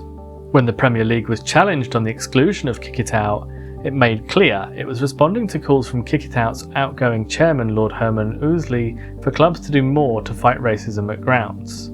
He wanted a full review of the past 25 years, analysing what exactly the footballing authorities and clubs had been doing to tackle racism, and he wanted all of the game's stakeholders to work together to achieve change. Instead, the fortnight was not an acceptance of what little had been done for the past 25 years, but, get this, it was dubbed a celebration in promotional material released by the league.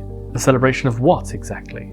While they're busy patting each other on the back, black players feel unable to kick a ball in a stadium without fear of being abused because of their skin colour.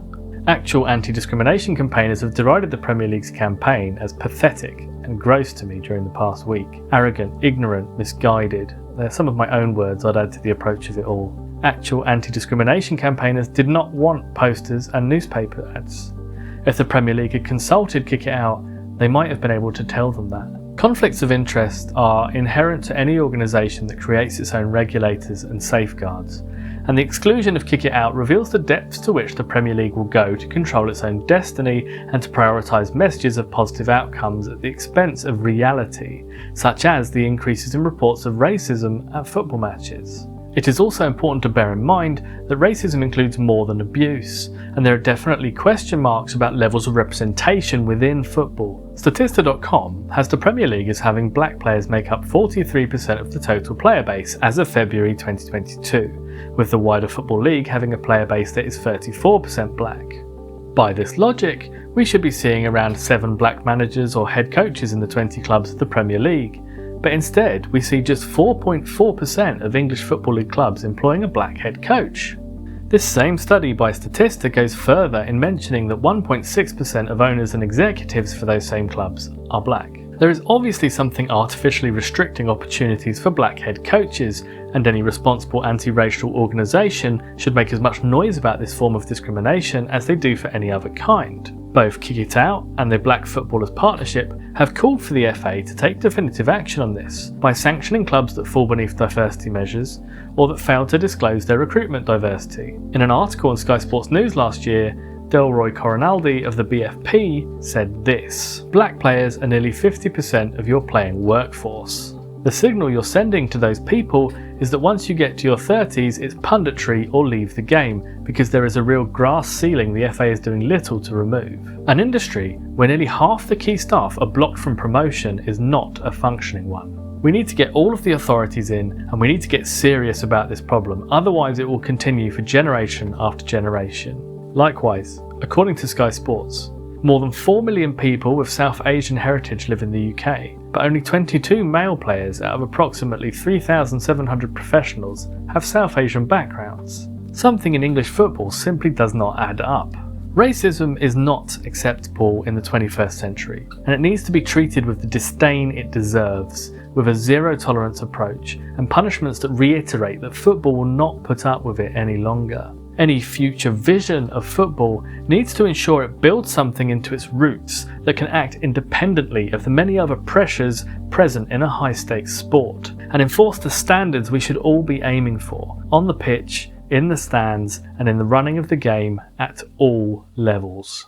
The UK is a country rife with unspoken prejudices, and there is a large minority that harbours a deep resentment towards those that would pull them up for using antiquated or hateful language.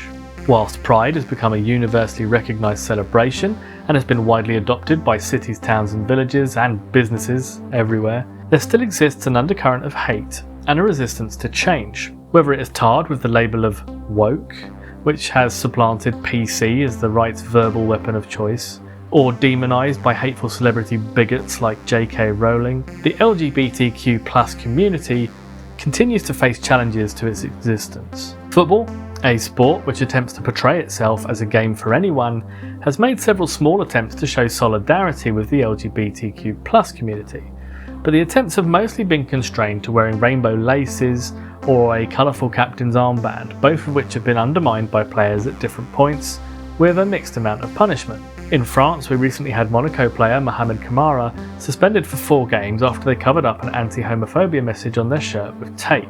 This, on the face of it, seems like positive action being taken to enforce a positive message, and I suppose, in relative terms, this is true.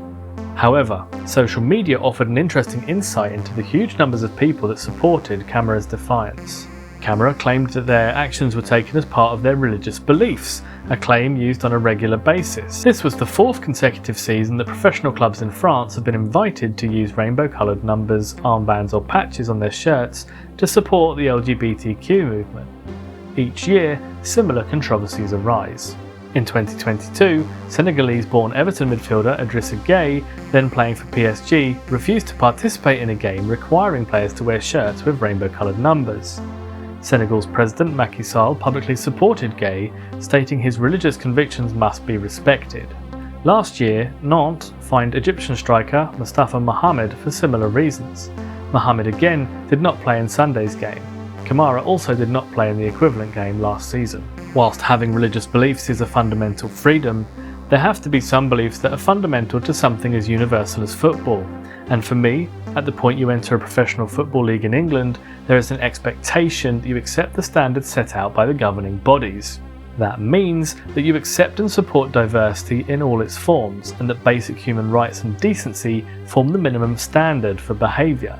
Football has the dubious honour of being behind society in terms of its attitude and relationship with the LGBTQ+ community, with Stonewall's 2016 research finding that 72% of football fans have heard homophobic abuse during matches, and that 1 in 5 young people would feel embarrassed if their favourite player came out as gay.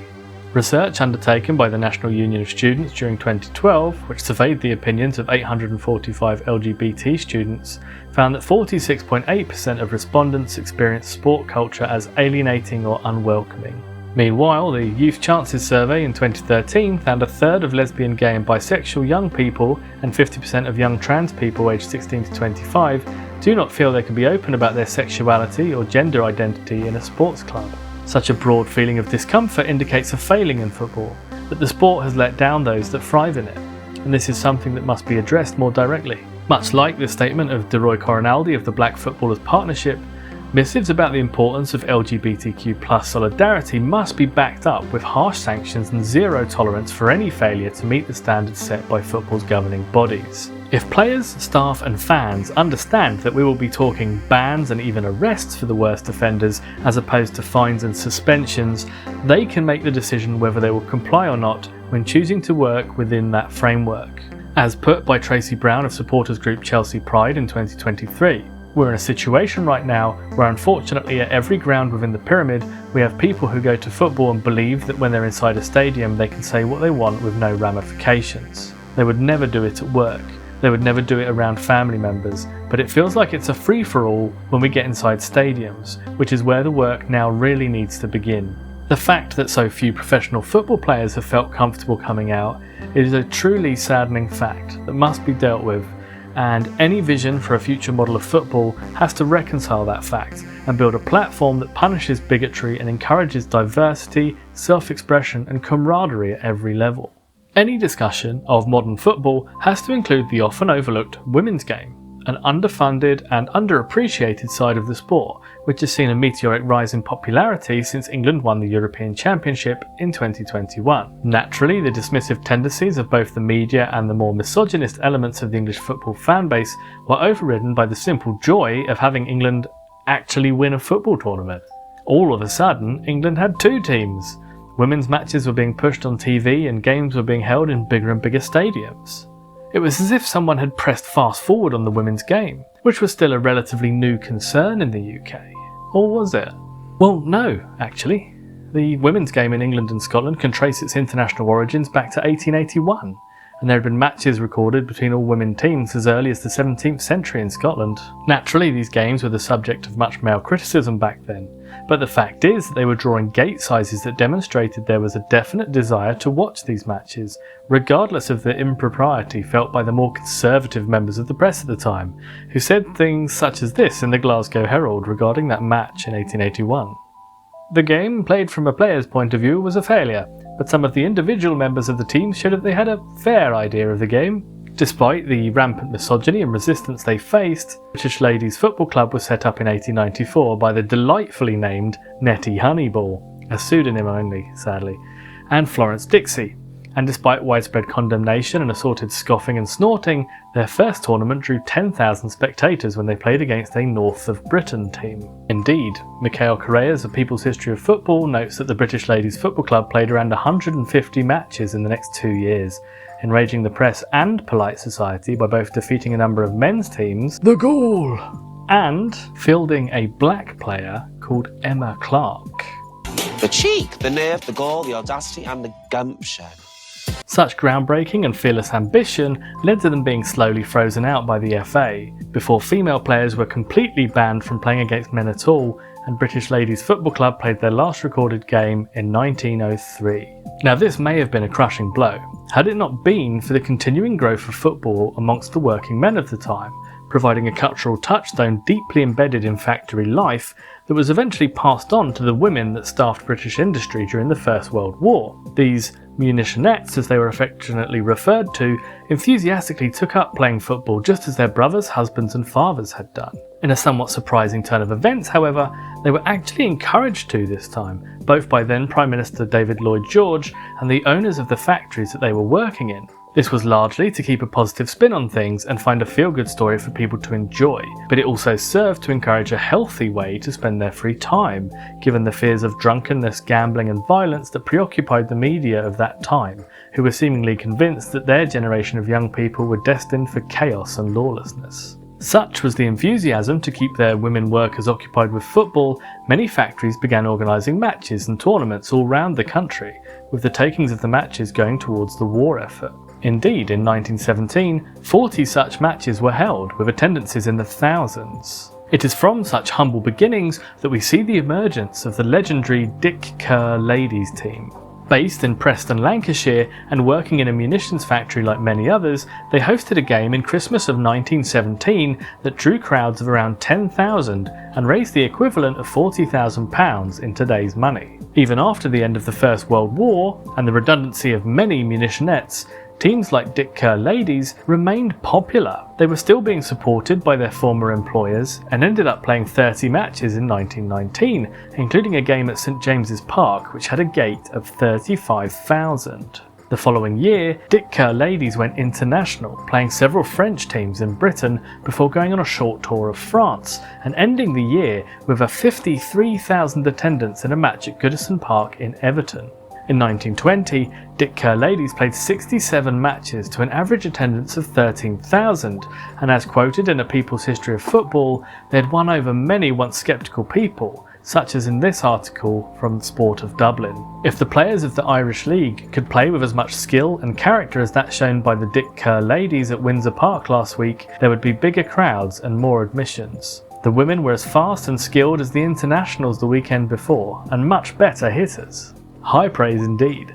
However, society was about to take a turn against women's football, coinciding with both the return of men's football and the changing societal attitudes towards women. Despite the whole country being carried on the backs of women, both in industry and in the household, now that things were returning to what the more patriarchal minded would consider normal, there was something of a row brewing in terms of gender relations. Women earning their own money, building their own social circles and playing their own sports were all daggers in the heart of patriarchal power, and whilst it was something tolerated as a necessity during the war, it wasn't long before conservative men's organisations began pressuring for a return to the traditional hierarchy. This essentially meant making women reliant on men for financial security, reducing their autonomy and empowering the family breadwinner when it comes to all decision making. The churches of the time were pushing the narrative that young women having their own money and no man to keep them at home would spend their wages on drink, drugs and fornication, and there was a faint resurgence in temperance, though mostly aimed at young women as opposed to young people. The FA, never one to avoid putting their foot in it when the opportunity presented itself, was concerned that women's football was too big a draw and that this was diminishing the men's game in its stead, and wanted to return to it being the men's game as opposed to the people's game. The media of the time was up in arms about the emergence of flappers, women with shorter hair that partook in alcohol and tobacco and were considered to be flaunting their sexuality. Not long after women had gained the vote in the UK, the stereotype of a young British woman was described by conservative broadsheet The Times as a scantily clad, jazzing flapper to whom a dance, a new hat or a man with a car is of more importance than the fate of nations. What they really objected to, of course, was women acting like the young men of the time, who were also exploring the vices of the 20th century, but rather than see the change for what it was, that being progress, they resisted. All of these conservative prejudices and fears were weaponised against women's football, with the FA officially prohibiting clubs from allowing women's teams to use their stadiums, facilities and pitches, cutting them off from the infrastructure needed to survive as a sport. The stuffy old rich white men of the FA tried to justify such inaction as deterring women from pursuing a hobby that risks their health, which is exactly as stupid as it sounds, and was the result of pure quackery being presented as fact, because it served an agenda. For example, as quoted in Unfit and Proper Persons by Day Maguire and Kilty, the British Medical Journal said, "We can in no way sanction the reckless exposure to violence of organs which the common experience of women has led them to protect." Amazing. Alongside an increase in the moral condemnation of women's football, largely driven by more old rich white men, this cowardly act by the FA meant that the matches soon dried up for Dick Kerr ladies, and despite the club struggling on as Preston ladies right up until 1965, even they eventually collapsed. Women's football had gone from attracting gates that rivaled the men's game and drawing favourable comparisons with the finest players of the men's game, to being all but wiped out by the end of 1921. And for what? Jealousy, fear of being outshone, conservatism, misogyny? As Correa notes in A People's History of Football, it would take the FA 50 years to undo the decision to remove women from English football, a shocking condemnation of an organisation that many have already identified as being to blame for many of football's ills. Imagine for a second the scale of the modern women's game had it not been snuffed out at a time that it was rivaling nearly any sports event in the world, and that instead of being mothballed for 50 years, it had been allowed to grow and evolve. We owe a debt to the brave women of the 19th and 20th century who stood up to widespread condemnation, prejudice and small-mindedness in pursuit of the simple dream of kicking a ball around. And we shouldn't forget that this debt could be paid very easily with the money available in modern football. Speaking of which, let's talk about the state of the current women's game. In the last 10 years or so, we have seen women's football explode onto the wider scene in England, with Serena Wiegman leading the England team to Euro glory, and the Women's Super League growing in stature to the point where matches are now appearing on TV regularly. But despite all this progress, there are still aspects of the women's game that are suffering from the misogyny and conservatism of men's football. Prize money is a good place to start, with Day Maguire and Kilty's Unfit and Improper Persons explaining that in the FA Cup, the difference is stark. Winning a first round game, a men's team receives £41,000, whilst for women it's £6,000. Win the final, and the men get £2 million for winning, with £1 million for losing. Women get £100,000 and £50,000. Indeed, in that same chapter, they talked to a representative from the excellent Clapton Community Football Club women's team, who explained that having such a tiny prize pool means that for clubs like theirs, playing in Tier 7 of the women's game, they had to crowdfund the transport for the team themselves. As someone on the left, how do we reconcile that a men's team is receiving 10 times the reward for the same job? But they don't get as many viewers as the men do, so they don't make as much money. But there is a distinct chicken and egg kind of logic at play here. Many women's teams are hosted by an existing men's club. Not all, but probably most. However, most of those same teams are forced to play in nearby non-league stadiums rather than getting to use their own club's ground. In terms of how you want fans to perceive the quality of women's football, having them play in small stadiums with inferior pitches and no TV coverage is not the way I would go about it. Certainly, crusty old relics like Jim Ratcliffe at Man United seem to treat the women's team as a burden, having just kicked them out of their own training ground whilst the men have theirs reworked at massive expense. What do you suppose the average fan makes of that? Man United fans who are desperate to see the men's team return to title-winning form might see this as a literal representation of needing to sacrifice the women's team to allow the men's team to succeed. It is, of course, not the case at all. Man United could afford to hire out anywhere they wanted for the men's team to train, but this is the message such cobwebbed thinking can cause. We've seen similar decisions being made up and down the pyramid, such as with cash-strapped Reading, who have just had to pull their team from the Women's Championship and place them in the 5th tier to avoid the costs of full-time football. Speaking of which, let's talk about the costs of full-time football by examining the average wage of a Premier League player and a Women's Super League player. According to sportingnews.com, the average Premier League salary was just over £60,000 a week last season, whereas the average Women's Super League player will be pulling in around £47,000 a year, or less than £1,000 a week. All of this flies in the face of public messaging on the support for women's football, which FIFA themselves have identified as the single biggest growth opportunity for football today. It was also a rather smart choice to make expenditure on women's football exempt from FFP calculations, freeing them from restrictions that might otherwise provide excuses for underfunding. However, there remains the key problem of a disparity between the reward levels of men and women, both in terms of prize money and compensation. There are already clubs like Lewes and Clapton Community Football Club that are committed to a salary structure that is in place for all senior teams, as per this from Clapton's website. There is no hierarchy between our women's and men's first teams either. In everything we do, from budget and resources to our comms, we give the same amount of love. Our aspiration surely has to be to get all people that are doing the same job on something approaching the same wage, even if we concede that the quality of their output should be taken into account. Women's football has seen a meteoric rise in the UK, but it is now fast approaching the stage where it will be forced to make some big decisions. Whilst match attendances continue to grow, many women's teams continue to play their matches in non-league stadia, with the occasional televised match. And this restriction on their ability to generate revenue means that for many clubs, their women's team is a loss-making effort. The tiny prize money, restrictions on match attendances, and the lack of serious sponsorship money makes running a full-time squad expensive, which immediately restricts many clubs from being able to compete at the top level. Even if you make it to a full-time contract, there is no saying it will be enough to live comfortably on, with salaries averaging out at $47k a year in the WSL 22-23. If you then factor in the drop-off in players that takes place between the ages of 13 and 16, largely due to a predominance of male coaches and a lack of understanding about the challenges facing young women,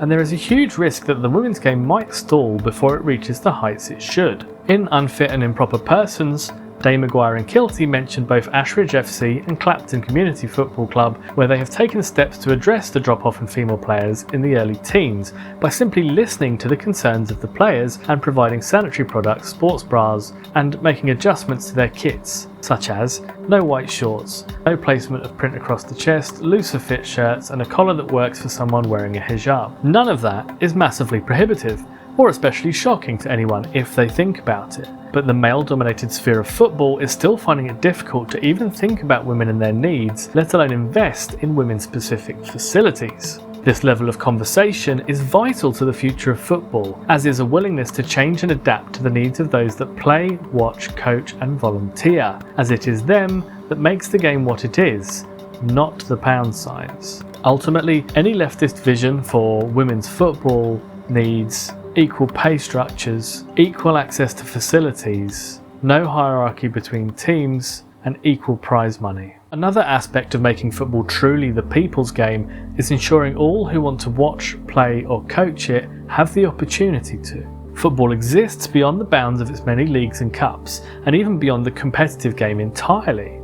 And one of its virtues is its ability to bring people together and offer a game, a community and a positive environment. Whilst great strides have been made in ensuring that access to football facilities is as universal as possible, both for spectators and participants, there is always more that can be done. In 2017, the Equality and Human Rights Commission released a study called State of Play: How Accessible is Your Club? And it highlighted the kinds of shortcomings and lip service that I was afraid of. In order to give us an insight into how seriously clubs take their obligations to their disabled fans, we asked them to provide us with information on when accessibility issues have been discussed at board level within the club. Disappointingly, some clubs were unable to provide a detailed answer to this question, indicating that these issues may never have been discussed at board level. This would suggest that this issue is not considered a high priority within these clubs, and this is part of the issue with allowing private entities to run themselves with little power or oversight from the administrative bodies. The EHRC also notes, "We also ask clubs to give us information regarding who within the club has responsibility for disabled access to the ground. We were hoping to see a list of people, including someone at a senior level,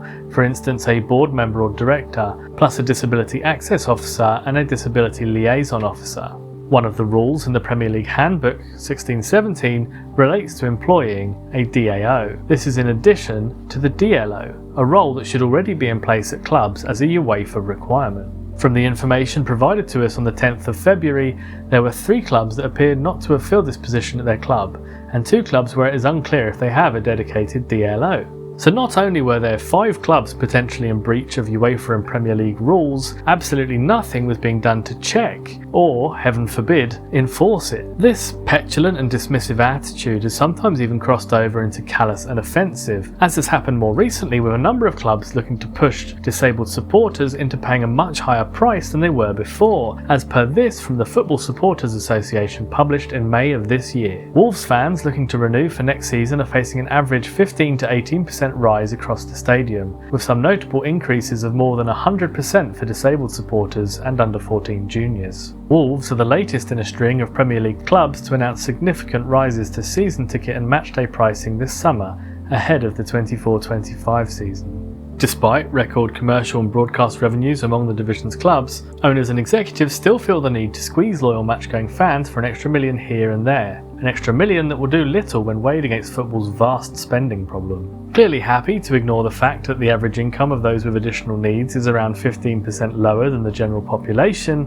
clubs have identified that the traditional concessions for young, old and those with additional needs are no longer a moral responsibility, but are instead another area that should be milked for margin. Needless to say, if you're going to restrict people to a single part of your stadium rather than make the whole thing accessible, it's only right that you offer a lower price, since they are doing you a favour by agreeing to sit in your pre-selected positions. Any left-led football vision must ensure that fans can enjoy football without being penalised for their requirements, be they children, older fans or those that need a bit more consideration. This vision must also go beyond just watching football, and must also include provisions for access to facilities, training and team structures for those with additional needs. Again, there have been steps taken in the right direction here, with many clubs now setting up teams for those with additional needs, whether it be for wheelchair football, blind football or for those with developmental disabilities. But this still varies widely in terms of both funding and quality of provision, given that it is largely left up to the individual clubs to administer them, as per this from David Ramsden in an article for Children's Football Alliance entitled Selective Inclusion.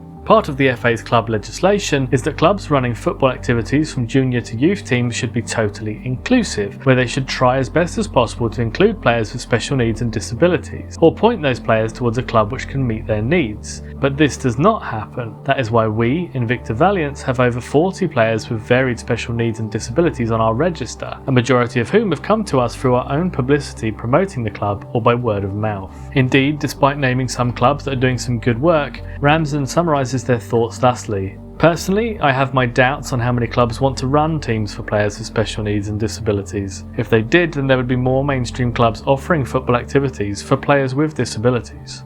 Any left vision for football needs to embed the principles of access to coaching facilities and competition into the core of its governance and ensure that no one is being failed by their local club. The piecemeal attitude taken by the FA at the moment has created a postcode lottery, and that is something any future setup needs to avoid at all costs.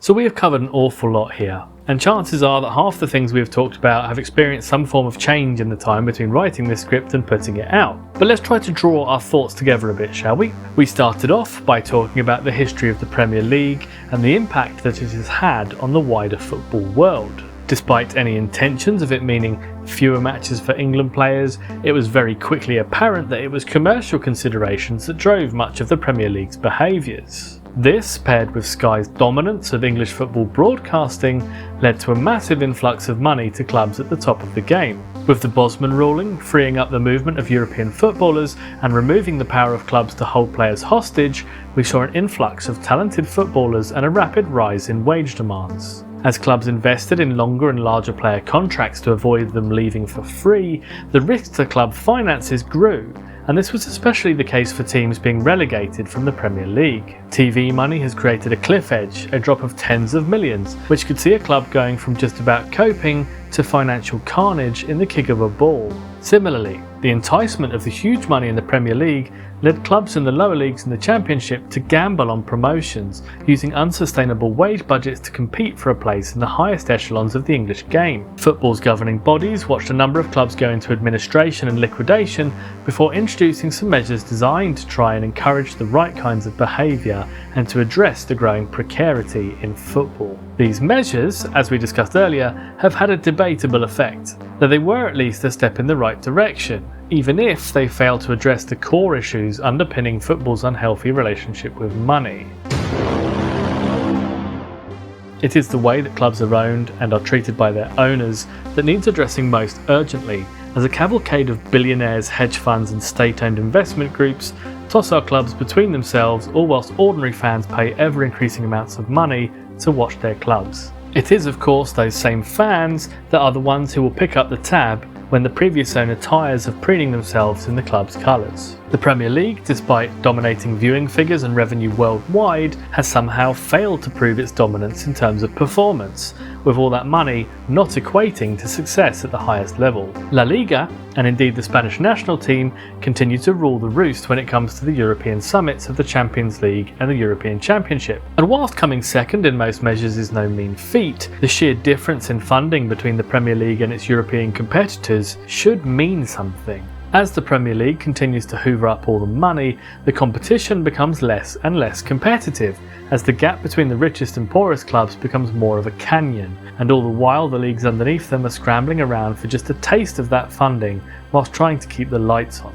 Man City, the team that has won the Premier League for the last 3 seasons, faces accusations of being so good at winning that they are boring, whilst at the same time the poorer teams are labelled anti-football, as they try to find a way to overcome teams that have a wage budget many times their own. All of this is the end result of allowing free market capitalism to fully capture our beloved sport, making its priorities as much about pounds, euros and dollars as about winning football matches. As much as football is about competition, it's also about belonging, community and a shared experience. Whilst I can remember specific moments like the one I opened this video with, there is a larger, less tangible memory too. A sort of warmth centred around the conversations, the locations, the food, the drink, the stories. Football is so much more than what is on the pitch. That is why you can buy a club, but you can never really own it. I am not sure how much we can really fix football without upending it, root and stem, and starting from scratch. But we should at least start with the things we spoke about in chapter 4 here. Things like changing the way ownership works for football clubs, treating them as the cherished public institutions they are instead of the garish baubles for the rich, or in giving fans a much bigger and more direct say of the running of a club, allowing them to see the challenges for themselves. Giving clubs a horizontal power structure instantly makes them more sustainable, and the transparency that goes with such a change allows fans to understand exactly why they can't afford to sign that young goalscorer. Making the distribution of funding much more equitable across the pyramid, in conjunction with the changes to the running of the clubs, would allow for facilities to be improved, staff to be hired, and accessibility measures to be put in place. This funding needs to be shared, since it is the whole football pyramid and beyond that makes our sport so special. Whether it be better pitches for kickabouts and Sunday league, proper teams set up for those with additional needs, or specialised staff at the clubs to ensure that diversity is correctly represented and respected. Football governance is still too male, too white, and too wealthy, and we need to start addressing why that is. It is the people's sport, and there should be steps taken to ensure that someone's race, gender, sexuality, and needs do not preclude them from their involvement in the sport, whether as a participant, fan, or governor. To ensure that football remains an engaging spectacle, we need to address what unfettered commercialisation and an adherence to capitalism's creed of short-term gains is costing us. And to do that, we on the left need to have ideas, suggestions and arguments for a better way of doing things. I've provided some suggestions in this video and I fully expect to get shot down over them, but even that is a positive step, given that if we are thinking about the issues we face, we are starting to shape an alternative. So get in the comments, let me hear your suggestions for how you would make football better. This was a hell of a video to put together, a real labour of love, and it took way longer than I had originally planned. And it still didn't cover everything I wanted to. And half the stuff I talk about is probably out of date now from when I first wrote it. Still though, I hope you found at least some of it useful, entertaining or informative, and that it stoked some conversations about what English football could look like if we were to change its priorities just a little. Big thanks go out to the wife for helping with the script, to the We Create Together crew for the moral support and motivation, Nico for the use of his old microphone, and to Advent Song for the use of several backing tracks, as well as the new theme music, which is their awesome track, AI Stole My Art and All I Got Was This Lousy NFT Shirt. Most of all, thanks go out to you for watching this video and for taking the time to listen to what I had to say. You've managed to sit through however many hours this ends up being after the edit. All I would say is if you've enjoyed it, please give the video a like. Subscribe if you want to see more of this kind of thing. Get in the comments because there's lots to speak about and every idea is going to be valid. Thank you again everybody for watching, and I'll see you again real soon. Bye for now.